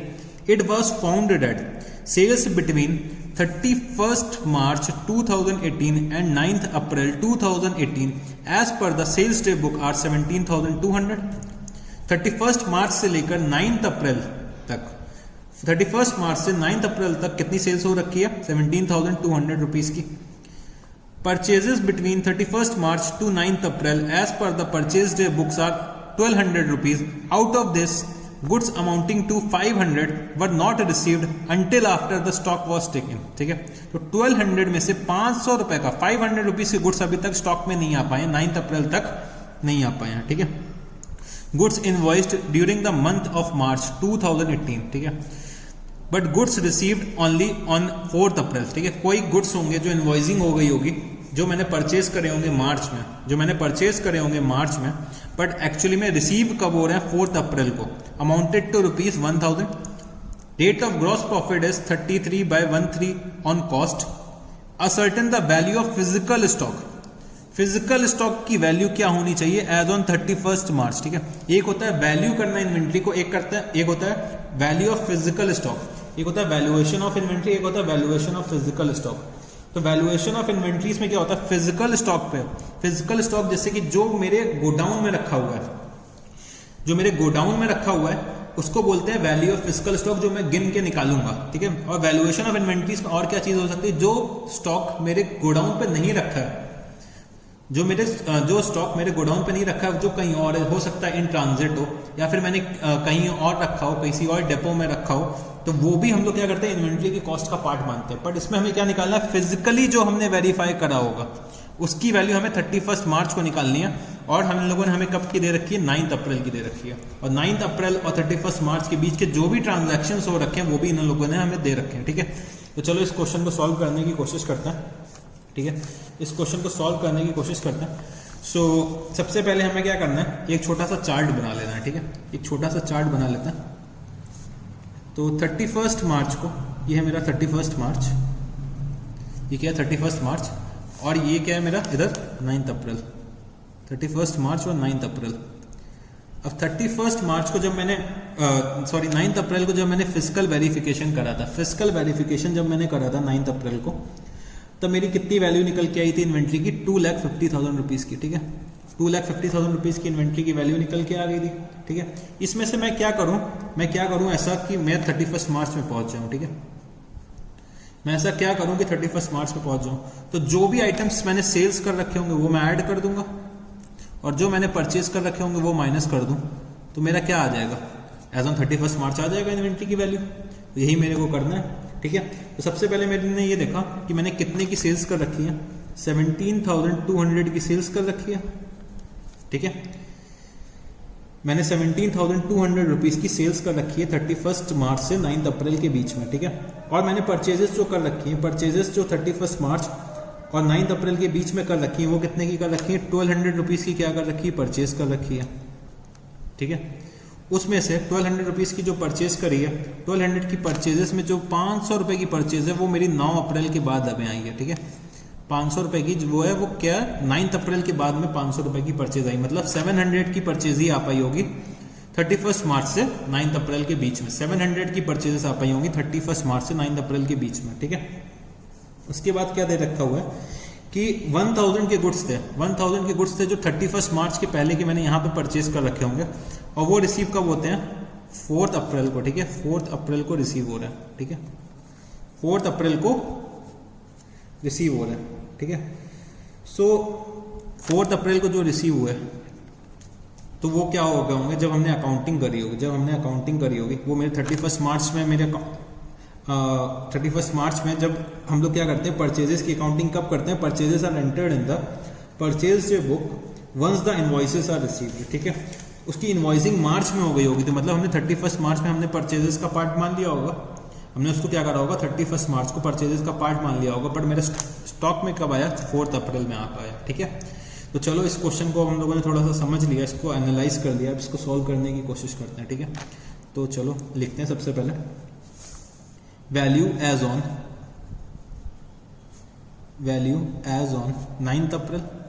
9 अप्रैल 2018 में कितनी वैल्यू मैंने निकाल के रखी है, 2,50,000 रुपीज की, ठीक है। 2,50,000 रुपीज की वैल्यू जब मैंने फिजिकली वेरीफाई करा 9 अप्रैल को, तो वैल्यू कितनी निकल के आई, 2,50,000 रुपीज की आई, ठीक है। उसके बाद मैंने क्या करा, जितनी मैंने सेल्स कर रखी थी उसकी कॉस्ट को मैं ऐड कर दूं, तो कॉस्ट ऑफ सेल्स मैंने ऐड कर दूंगा। मैंने सेल्स कितनी कर रखी है, 17,200 रुपीज की क्या कर रखी है, सेल्स कर रखी है। तो 17,200 इसमें क्या है, 17,200 रुपीज की सेल कर रखी है। अगर मैं इसका कॉस्ट निकालूं, तो इसकी कॉस्ट कितनी निकल के आएगी, ग्रॉस प्रॉफिट हमें दे रखा हुआ है कितना, 1/3 ऑन कॉस्ट, 1/3 ऑन कॉस्ट। अगर 1/3 ऑन कॉस्ट होता है, 1/3 ऑन कॉस्ट होता है, तो 1/4 ऑन सेल्स होता है, ठीक है। 1/4 ऑन सेल्स होता है, ठीक। तो 1/4 ऑन सेल्स इज कितना, 25%, ठीक है। 25%, तो मैं क्या करूंगा, इसका 25% माइनस कर दूं, अगर मैं 17,200 रुपीज़ का 25% माइनस कर दूं तो मेरे को कॉस्ट ऑफ सेल्स पता चल जाएगी। मैंने क्या करा, कॉस्ट ऑफ सेल्स 12,900 रुपीज़ को ऐड कर दिया, ठीक है, मैंने इसको ऐड कर दिया। और मेरे को क्या लेस करना है, जो मैंने परचेजेस कर रखी है। परचेजेस अगर मैं देखूं तो 1200 रुपए की परचेज जो करी थी, 1200 रुपए की जो परचेज करी थी 31 मार्च से 9 अप्रैल के बीच में, 31 मार्च से 9 अप्रैल के बीच में मैंने परचेज कितने की करी थी, 1200 रुपए की। बट 700 रुपए के गुड्स ही रिसीव हो पाए हैं 9 अप्रैल तक, और बाकी जो 500 रुपए के गुड्स हैं वो 9 अप्रैल के बाद आए होंगे। वो 500 रुपए के गुड्स हैं वो 9 अप्रैल के बाद में आए, और मैं इन्वेंट्री वैल्यूएशन कब कर रहा हूँ, 9 अप्रैल को। तो जब मैंने 9 अप्रैल को वैल्यूएशन करा होगा, तो उसमें ये 700 के गुड्स भी तो इंक्लूडेड होंगे, बट ये 500 वाले तो इंक्लूडेड ही नहीं होंगे। मैंने जब 9 अप्रैल को वैल्यूएशन करा, फिजिकली वेरीफाई करा, तो ये 700 के गुड्स इंक्लूडेड होंगे इसमें, 500 के तो होंगे ही नहीं ना, क्योंकि वो बाद में आए हैं। तो मैं क्या करूंगा, सिर्फ 700 रुपीज डिडक्ट कर दूंगा। तो परचेजेस बिटवीन 31 मार्च टू 9 अप्रैल मैं क्या करूंगा, माइनस कर दूंगा। कितने रुपए की आ जाएंगी, 1200 माइनस 500, कितना माइनस कर दिया मैंने, 700 रुपीज माइनस कर दिया, जो एक्चुअली में स्टॉक में था, ठीक है। उसके बाद मैंने क्या करा, उसके बाद मैंने ये देखा कि एक जो मेरी मार्च की परचेज थी, वो कब आई है, अप्रैल में। मार्च की परचेज मेरी अप्रैल में आ रही है, ठीक है। तो जब मैंने 4 अप्रैल को इसकी अकाउंट, 4 अप्रैल को जब ये आ गया, तो ये 9 अप्रैल में जब मैंने इसका फिजिकल वेरिफिकेशन करा होगा, तो 1000 रुपए, जो 1000 रुपए थे वो 2,50,000 रुपीज में शामिल होंगे, इंक्लूडेड होंगे। और ये परचेज कब हो रही है, परचेजेस जो हमारे स्टॉक में आ रहा है 4 अप्रैल। तो हमें कब निकालना है, 31 मार्च की हमें वैल्यू निकालनी है। वैल्यू ऑफ फिजिकल स्टॉक हमें कब की निकालनी है, 31 मार्च को। तो 31 मार्च को तो ये स्टॉक होगा ही नहीं, 31 मार्च को हमारे पास फिजिकली अवेलेबल होगा ही नहीं स्टोर्स में, क्योंकि ये 4 अप्रैल को आया, ठीक है। बट ये 9 अप्रैल में तो इंक्लूडेड होगा ही होगा। तो हम लोग क्या करेंगे, purchases of the month of March भी लेस कर देंगे। तो purchases of the month of March हम लोगों ने क्या करा, लेस कर दिया। कितने की परचेज कर रखी थी, 1000 रुपीज की लेस कर दी, ठीक है। तो मेरा वैल्यू ऑफ स्टॉक क्या आ जाएगा, वैल्यू ऑफ फिजिकल स्टॉक कितना आ जाएगा, 2,61,200 रुपीज, ठीक है। वैल्यू एज ऑन 31 मार्च 2018, ठीक है। सो होप सो ये क्वेश्चन भी आप लोगों को समझ में आ गया होगा। तो चलो हम लोग एक क्वेश्चन और डिस्कस करते हैं, जो हमारा लास्ट क्वेश्चन होगा। सो क्वेश्चन नंबर 12, ठीक है। Physical verification of stock in a business was done on 23 June 2018। The value of the stock was ₹48 lakh. तो हमने फिजिकल वेरिफिकेशन करा था 23 जून को, और स्टॉक की वैल्यू कितनी निकल के आई, 48 लाख रुपीस की निकल के आई, ठीक है।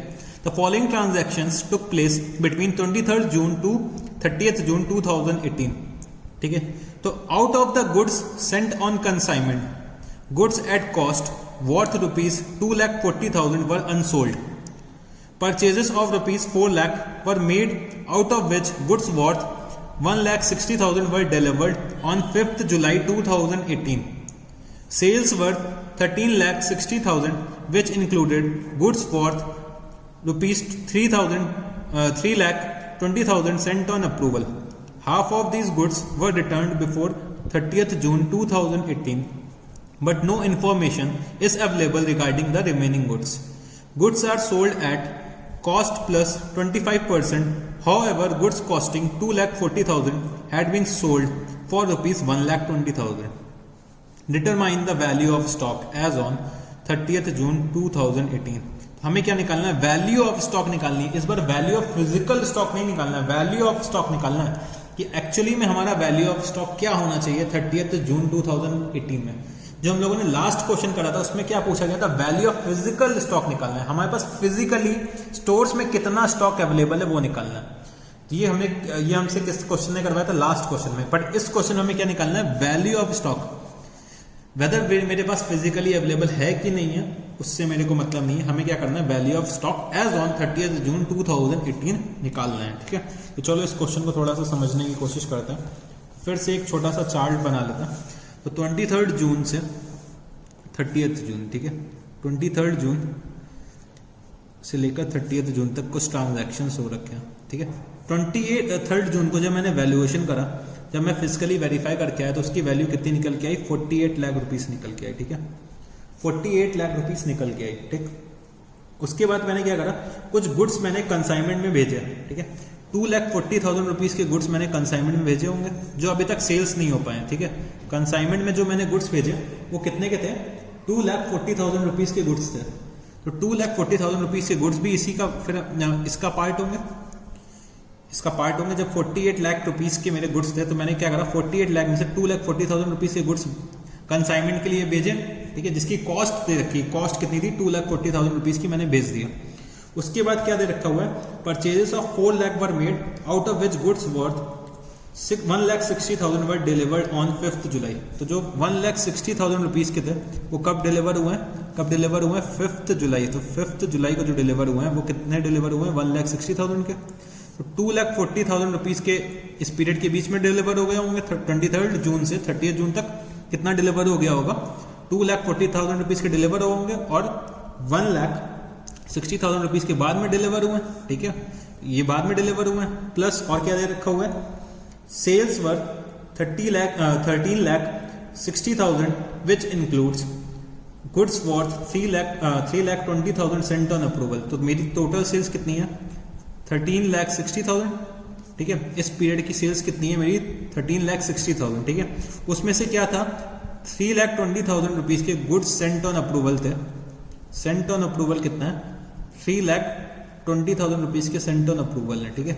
उसमें से क्या हुआ, 1,60,000 रुपीस के गुड्स मेरे पास वापस आ गए, ठीक है। 1,60,000 रुपीस के गुड्स वापस आ गए और बाकी जो 1,60,000 रुपीस के थे उस पर कोई भी इंटीमेशन नहीं आई, नो इंटीमेशन, ठीक है, no intimation received on 1,60,000 rupees, ये दे रखा हुआ है। 1,60,000 रुपीस के गुड्स वापस आ गए, ठीक है।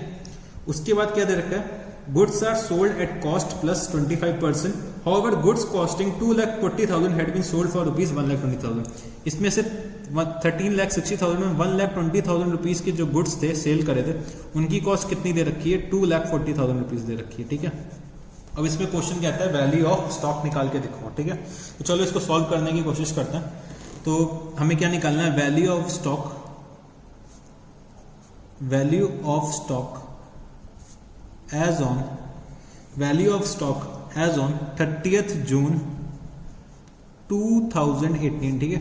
2018 हमें निकालना है, ठीक है। तो 2018 हमें वैल्यू ऑफ स्टॉक निकालना है। तो सबसे पहले मैंने क्या करा, फिजिकल वेरिफिकेशन कब किया था, तो फिजिकल स्टॉक, तो फिजिकल स्टॉक एज ऑन 23 जून कितना निकाला मैंने, कितना जब मैंने फिजिकली वेरीफाई कराया था कितना था, 48 लाख रुपीस था, ठीक है। तो मेरे को क्या करना होगा, फिजिकल स्टॉक जो मैंने 48 लाख रुपीस का जब मैंने वैल्यूएशन किया था तब कितना निकल के आया था, 48 लाख रुपीस का आ गया था। अब मेरे को 23 मार्च से 30 मार्च तक सारे के सारे ट्रांजैक्शंस का बस अकाउंट फॉर करना है, ठीक है। तो सबसे पहले मैंने क्या देखा कि मैंने कुछ गुड्स कंसाइनमेंट में भेजे हुए थे। जो गुड्स कंसाइनमेंट में भेजे होंगे, जो गुड्स कंसाइनमेंट में भेजे होंगे तो वो क्या हुआ, अभी तक सेल नहीं हो पाए। अगर गुड्स मेरे पास पड़ा हो, गुड्स मेरे पास पड़ा हो या फिर कंसाइनी के पास पड़ा हो, है तो वो मेरा ही ना। गुड्स मेरे पास हो या कंसाइनी के पास हो तो है तो मेरा ही गुड। या मेरे गोडाउन पे अगर गुड्स रखे हैं या फिर किसी और के गोडाउन में रखे हैं पर है तो मेरे ही गुड्स, अभी तक सेल तो हुए नहीं है, तो मैं क्या करूंगा, उसको अपने कॉस्ट का पार्ट बना लूंगा। Cost of goods sent on consignment, ठीक है। गुड्स अगर मेरे पास रखे हो या किसी और के पास रखे हो, है तो मेरे ही गुड्स, अभी तक सेल तो हुए नहीं है, तो cost of goods sent on consignment कितना हो गया, 2,40,000 रुपीज, ठीक है। उसके बाद क्या है, purchases of 4 lakh rupees were made out of which goods worth 1,60,000 were delivered on 5 जुलाई, ठीक है। तो मेरे ने क्या करा, कुछ परचेजेस करी, परचेजेस बिटवीन 23 जून टू 30 जून, ठीक है। तो जो परचेजेस करी, परचेजेस में क्या था, 2,40,000 रुपीज के गुड्स थे जो डिलीवर हो गए थे। जो डिलीवर हो गए थे वो कितने थे, 2,40,000 रुपीज के गुड्स डिलीवर हो गए, प्लस 1,60,000 रुपीज के गुड्स, जो 1,60,000 रुपीज के गुड्स थे अभी तक वो क्या है, डिलीवर नहीं हुए, वो क्या है, इन ट्रांजिट है। तो वही मैंने फिर से मैं बोल रहा हूं कि गुड्स मेरे पास हो या फिर कहीं और हो, है तो वो अल्टीमेटली मेरे ही गुड्स। तो जो गुड्स इन ट्रांजिट वाले होंगे, जो गुड्स इन ट्रांजिट में, जो गुड्स इन ट्रांजिट में है, जो अभी तक डिलीवर नहीं हुए, वो भी तो है तो मेरे ही गुड्स, मेरे गोडाउन में नहीं है, कहीं और अवेलेबल है, बट है तो वो अल्टीमेटली मेरी इन्वेंट्री का पार्ट। तो गुड्स इन ट्रांजिट मेरा कितना है, 1,60,000, ये भी मैंने ऐड कर दिया, ठीक है। 1,60,000 रुपीज मैंने क्या करा, ऐड कर दिया, ठीक है। और इसके बाद मैंने देखा, और इसके बाद मैंने क्या देखा कि मैंने कितने गुड्स कंसाइन अप्रूवल बेसिस में बेच रखे हैं, ठीक है। तो मैंने सेल्स करी थी 13,60,000 की, of which includes goods worth 3,20,000 sent on approval. तो मैंने कितने गुड्स भेज रखे होंगे अप्रूवल बेसिस पे जो अभी तक अप्रूव नहीं हो पाए, वो मेरे को वो भी देखना है, वो भी मेरे कॉस्ट का पार्ट होंगे। इसके लिए मैं छोटा सा एक नीचे वर्किंग नोट बना लेता हूँ, ठीक है।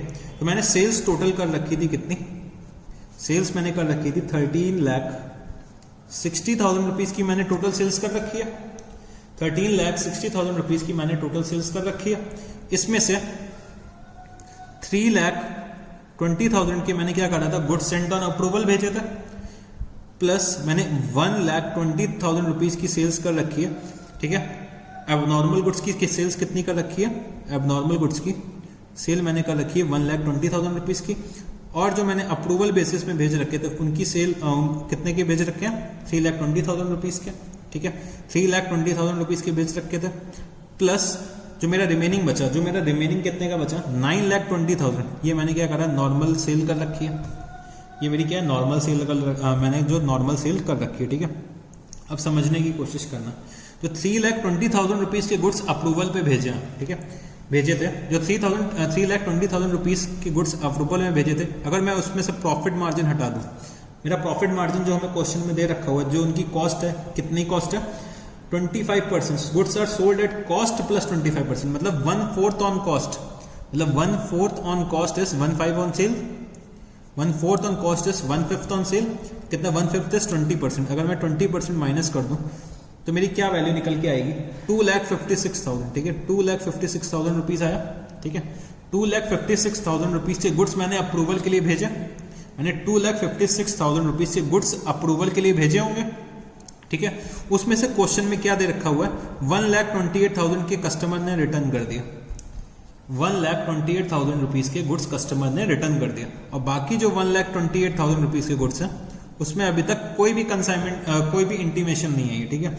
जब किसी भी गुड्स में हम लोग सेल करते हैं, ऑन अप्रूवल बेसिस में, और अगर उसकी इंटीमेशन नहीं आती है, जब हमने goods sent on approval basis वाला चैप्टर पढ़ा था, ठीक है, तो उसमें हम लोग क्या करते थे, अगर इंटीमेशन नहीं आती थी तो हम लोग सेल को रिवर्स कर देते थे, सेल्स को हम लोग कैंसिल कर देते, तो हम लोग और गुड्स को अपने कॉस्ट का पार्ट मान लेते थे, गुड्स को हम लोग अपने कॉस्ट का पार्ट मान लेते थे।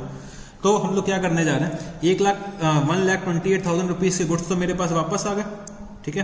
तो 1,28,000 रुपीज के गुड्स मेरे पास वापस आ गए, ठीक है। और 1,28,000 रुपीज के क्या है, 1,28,000 रुपीज के कस्टमर के पास पड़े हुए हैं, 1,28,000 रुपीज के गुड्स क्या है, कस्टमर के पास है, ठीक है। और क्या दे रखा हुआ है, 1,20,000 रुपीज की सेल करिए जिनकी कॉस्ट कितनी थी, 2,40,000 रुपीज थी। मैंने 1,20,000 रुपीज की सेल्स करी है जिनकी कॉस्ट कितनी थी, 2,40,000 रुपीज थी, ठीक है। तो मेरी कॉस्ट कितनी है, 2,40,000 रुपीज, और 9,20,000 रुपीज की सेल करी है, तो उसमें भी कितना प्रॉफिट मार्जिन है, 20%। तो कितना आ जाएगा ये, अगर 20% में माइनस कर दो, 20% अगर मैं माइनस करता हूँ तो इसकी कॉस्ट निकल के आ जाएगी 7,36,000, ठीक है, 7,36,000, ठीक है। तो अब ये समझने की कोशिश करना, जो 1,28,000 रुपए के गुड्स थे, जो 1,28,000 रुपए की जो ये गुड्स थे, ये मेरे पहले स्टॉक से चले गए होंगे कस्टमर के पास, और कस्टमर ने वापस कर दिया, ठीक है। ये कस्टमर के पास गए और कस्टमर के पास से वापस भी आ गए इन 7 डेज के अंदर, 23 जून से 30 जून तक, ठीक है। तो ये गए और वापस आ गए, तो इसका कोई भी इफेक्ट नहीं होगा, ठीक है, कोई भी इफेक्ट हम लोग नहीं लेंगे। प्लस 1,28,000 रुपीज के, ठीक है, प्लस 1,28,000 रुपीज के गुड्स क्या, 1,28,000 रुपीज के गुड्स अभी भी कस्टमर के पास है, ठीक है। 1,28,000 रुपीज के गुड्स अभी भी कस्टमर के पास है। तो हम लोग क्या करेंगे, ऐड कर देंगे stock on approval, stock on approval with customer कितना 1,28,000 रुपीज। स्टॉक ऑन अप्रूवल कितना हो गया 1,28,000 रुपीज। ठीक है 1,28,000 रुपीज मैंने ऐड कर दिया। ठीक है इसके बाद मैंने क्या करा कि ये देखा कि मैंने कितने गुड्स नॉर्मल गुड्स वो मैंने कितने सेल्स कर रखे। ठीक है अब नॉर्मल गुड्स मैंने कितने सेल कर रखे हैं वो मैंने देखा, तो देखा मैंने 2,40,000 रुपीज के गुड्स थे वो मैंने कितने में सेल ऑफ करें 1,20,000 रुपीज में सेल ऑफ करें। सो 2,40,000 रुपीज। ठीक है तो 2,40,000 रुपीज अब नॉर्मल के थे और 7,36,000 रुपीज नॉर्मल के हैं और 1,28,000 रुपीज के गुड्स क्या है अभी भी किसके पास है कस्टमर के पास है। ठीक है तो मैंने टोटल कितना आउटफ्लो मेरा हुआ 7,36,000 2,40,000 और 1,28,000 इतने रुपए के गुड्स मेरे स्टॉक से निकल के गए। ठीक है सो गुड्स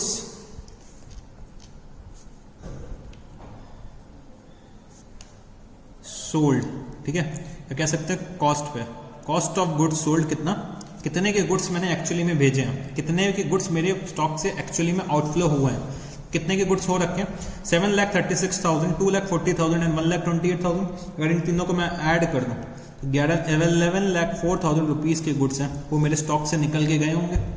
23 जून से 30 जून तक कितने गुड्स मेरे स्टॉक से गए हैं 11,04,000 रुपीज। ठीक है मैंने पूरा टोटल करा 48 लाख प्लस 240 प्लस 240 160 128 11,04,000 तो कितना निकल के आया 44,64,000। ठीक है इसके लिए हम लोग लिख सकते हैं वर्किंग नोट नंबर 1। ठीक है मेरा क्या आ गया value of stock as on 30 June कितना आ गया 44,64,000 रुपीज आ गया। ठीक है सो इसी तरह से हम लोगों ने पूरा का पूरा इन्वेंट्री टॉपिक समझने की कोशिश करी है। ठीक है इन्वेंट्री टॉपिक हम लोगों ने यहाँ पे थोड़ा पूरा का पूरा समझने की कोशिश करी है, किस तरीके के क्वेश्चंस होते हैं ये भी हम लोगों ने समझने की कोशिश करी है। होप सो आप लोगों को ये वीडियो बहुत अच्छा लगा होगा। अगर आपको वीडियो अच्छा लगा तो प्लीज़ इसको लाइक करिए। ठीक है हमारे चैनल को सब्सक्राइब करिए और अपने कमेंट्स भी दीजिए। ठीक है मोर ओवर अपने फ्रेंड्स के साथ इसको शेयर भी करिए। ठीक है अगर आप कोई भी क्वेरी है कोई भी इश्यूज है तो आप लोग मेरे को इस नंबर पे कांटेक्ट कर सकते हैं 8429272222। ठीक है तो thank you guys that's all for the day tata see you bye bye.